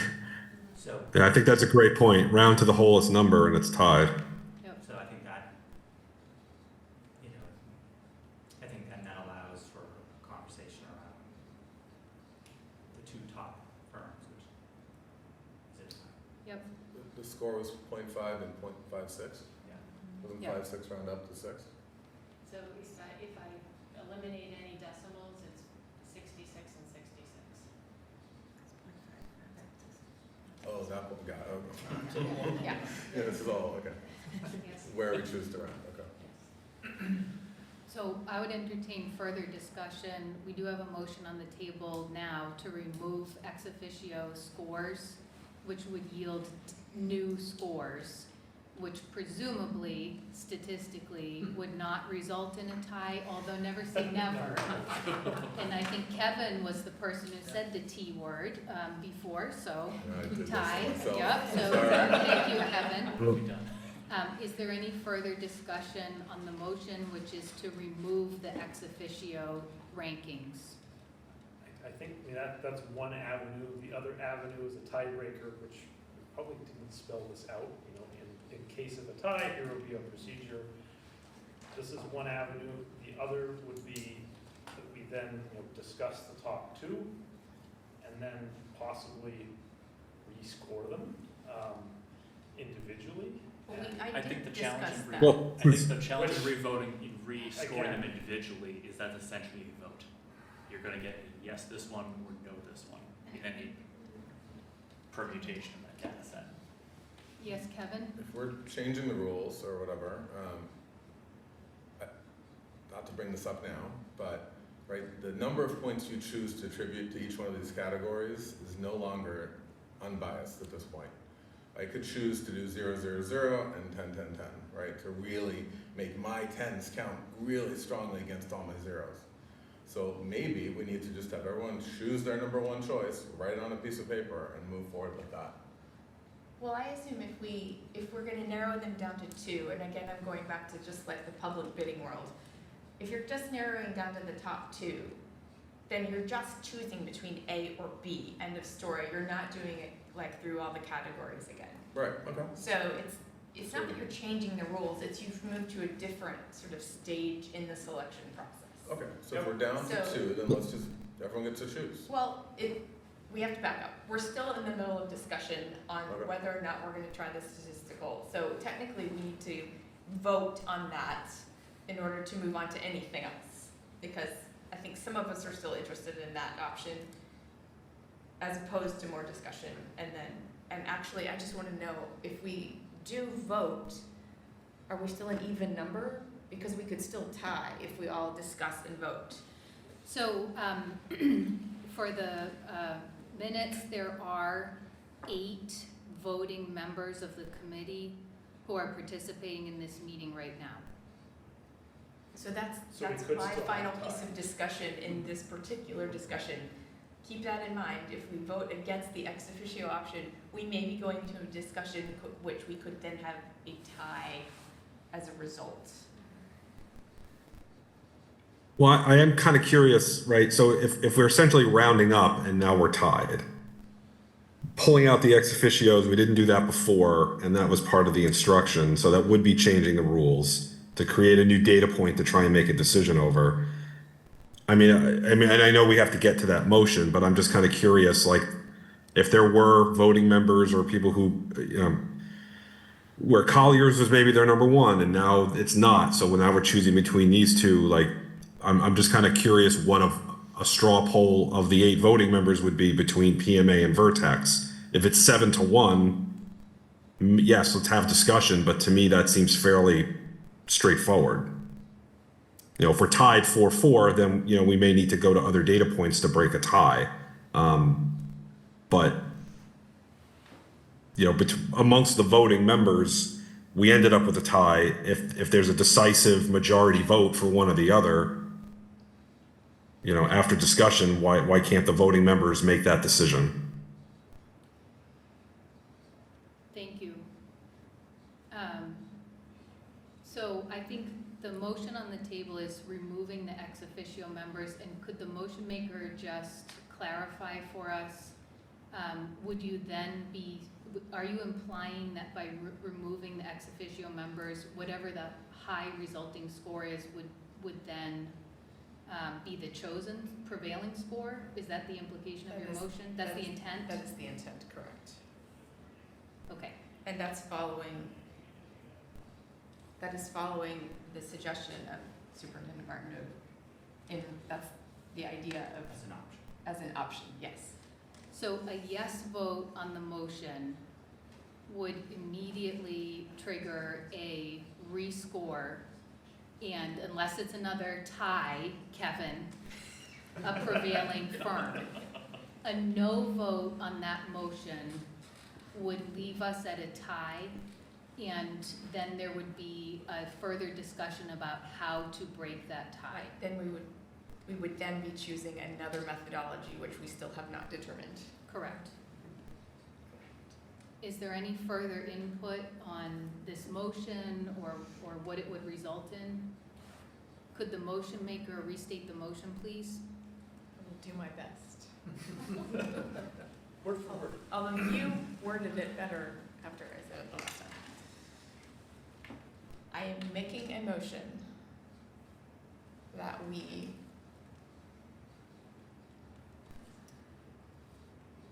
it's too late for me to be making motions. Deep breath. I'm making a motion that we revisit the scores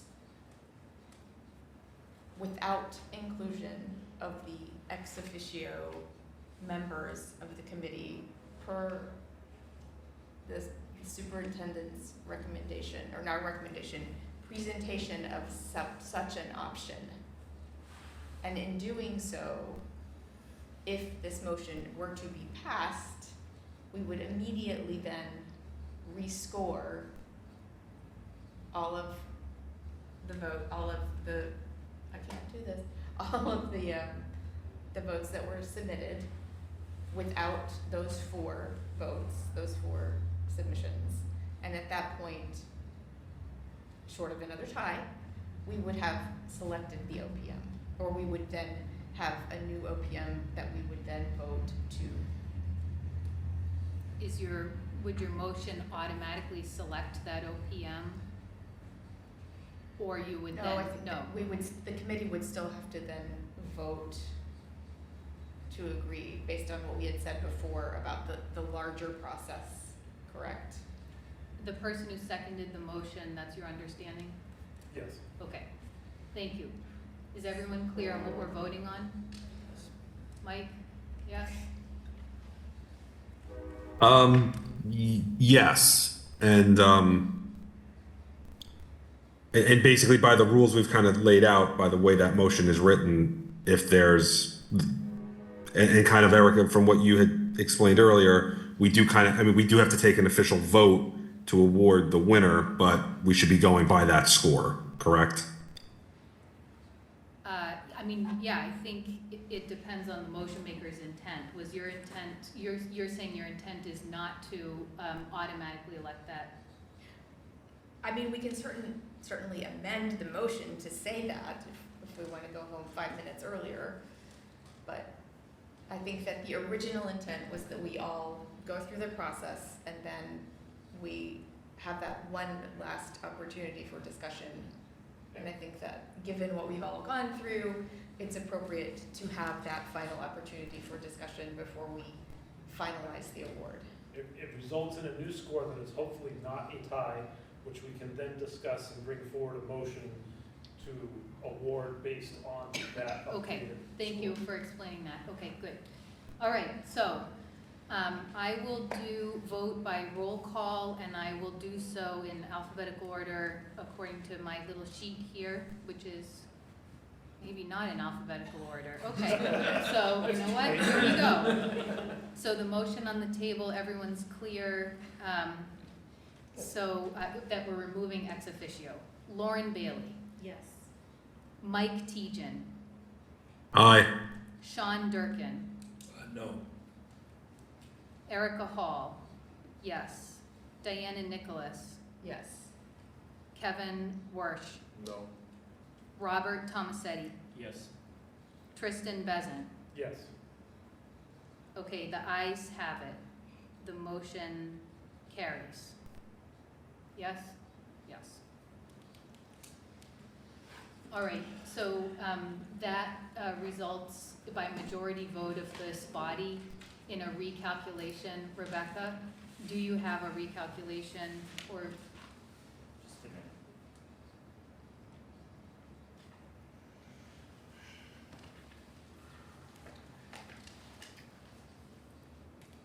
So we're removing 4 ex officios from the original calculation. And then we'll be taking those scores and dividing that by 8.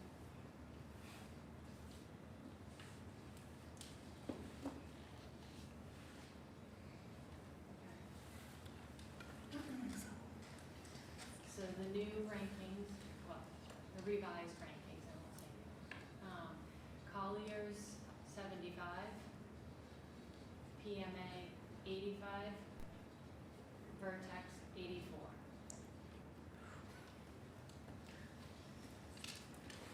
All right, everyone heard that?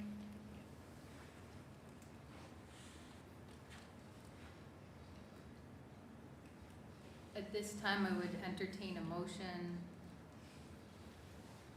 relative to OPM selection.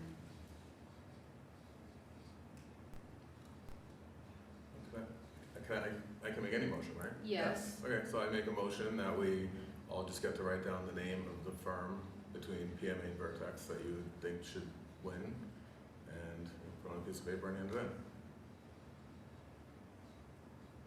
Everyone, not excluding the 4. Okay. You've made a motion, so the motion is that all original parties, ex officio and voting members, write down their preferred firm of the 2. And what? That's how we select. And that's how it's selected? Yep. Okay. This seems like a procedural challenge. Okay, well, Well, so first, so there's a motion on the table that all scores are to be collected in writing, and that the result of, and that will yield another data point. A binding data point? Is it a binding data point? No, yours wasn't binding. Yep. Well, but you clarified in the discussion that the intent was that that was the score that would be used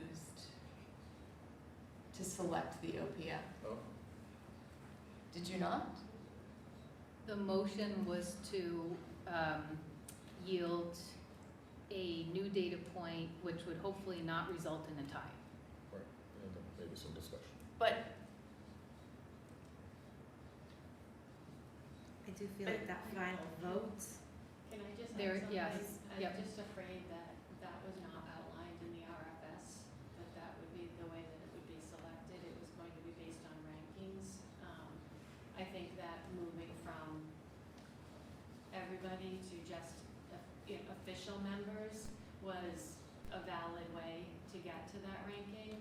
I just worry that that is not something that was outlined, and that it could, again, I think we could get a challenge on that.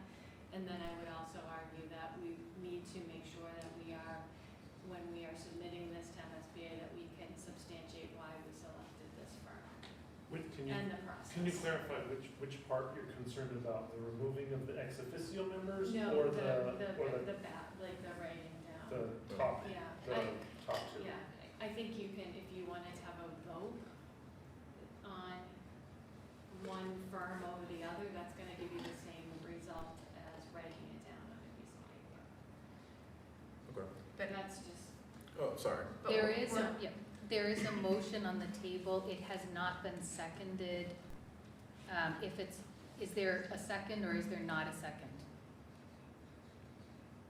There's not a second to the motion on the table, so we will not consider it.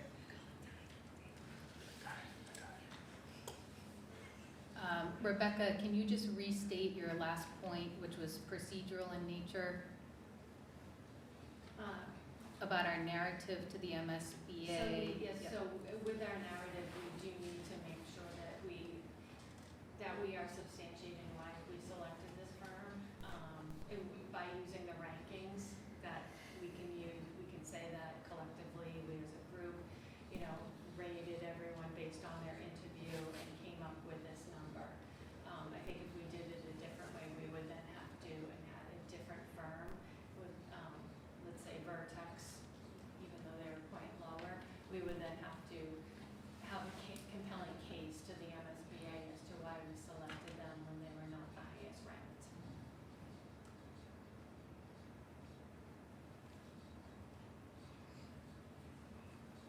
All right, it's a lot to digest. Also, I just want to point out, we are 7 minutes. lucky, well, yes, we are on a clock. The library is watching us. But we're also lucky to have, really 3 excellent firms who came out to talk to us today. And just like with our initial submissions, 10 packets that we went through, if only one had submitted, we would be lucky to partner with any one of those. So we're in a lucky circumstance right now. We have numbers that are statistically significantly different at this time. Which, Yeah. Tristan, then Mike. So I would like to say, any of the 3 firms that we interviewed tonight, they're all very capable. They have very good experience, and I think they will serve the town well. But I think we have, through sorting through some of the weeds here, I think we do have enough of a difference now that emerges with this ranking to be able to put a motion on the table to move this forward. Mike? Yeah, I was kind of going to say something similar. I think it's, again, small, but now it's not a rounding error, the difference between the number 1 and number 2. If there's, a majority consensus, to, which we can have discussion on before we vote, right? About, is there a general majority consensus of making a motion on PMA? And then any discussion, like, does anybody have, I guess, strong feelings either way, yay or nay, on PMA, being that they're the top total? Yeah, you bring up a good point that if a motion were made to identify PMA as the OPM based on rankings, if that motion were seconded, then there would be a chance for a discussion before taking a roll call vote. Is there such a motion? So moved. I'll second. Second. It has been moved and seconded again, that PMA is to be selected as the OPM to enter into the next phase, which is a contract negotiation.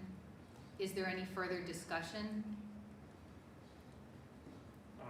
I support this out of the groups here tonight. I felt like they had a very solid team. Their experience and particularly their experience working together was clear to me, where this is a team that knows each other, knows the ins and outs of projects, and I think is someone that would serve the town well, and that myself as a committee member, I would enjoy working with them on the project, so I would support that. Thank you. Is there any further discussion in the 3 minutes remaining? My totals lined up kind of similar to how they shook out with all the voting members, with PMA at the top, Vertex close, and then Collier's number 3. I think, as said, all 3 are capable and good companies. PMA, I think, was very direct and clearly, were direct in answering what we were asking, both in the questions provided beforehand and then in the spot questions on. So I would be supportive of voting for this motion. Thank you. Is there any further discussion? And hearing none, there's a motion on the table to select PMA to enter into the next phase of contract negotiations to be the OPM for the Peaslee building project. I'll now call a vote by roll call. Lauren Bailey? Yes. Mike Tejan? Yes. Sean Durkin? Yes. Erica Hall, yes. Diana Nicholas? Yes. Kevin Warsh? Yes. Robert Tomasetti? Yes. Tristan Bezant? Yes. Motion passes unanimously. Thank you all. At this point, is there any new business that will take less than 2 minutes that may properly come before the committee at this time? I will say we will not be meeting tomorrow, so that meeting will be recalled, and there will be no meeting tomorrow as we have no further deliberations. Is there a motion to adjourn tonight's meeting? So moved. Is there a second? Second.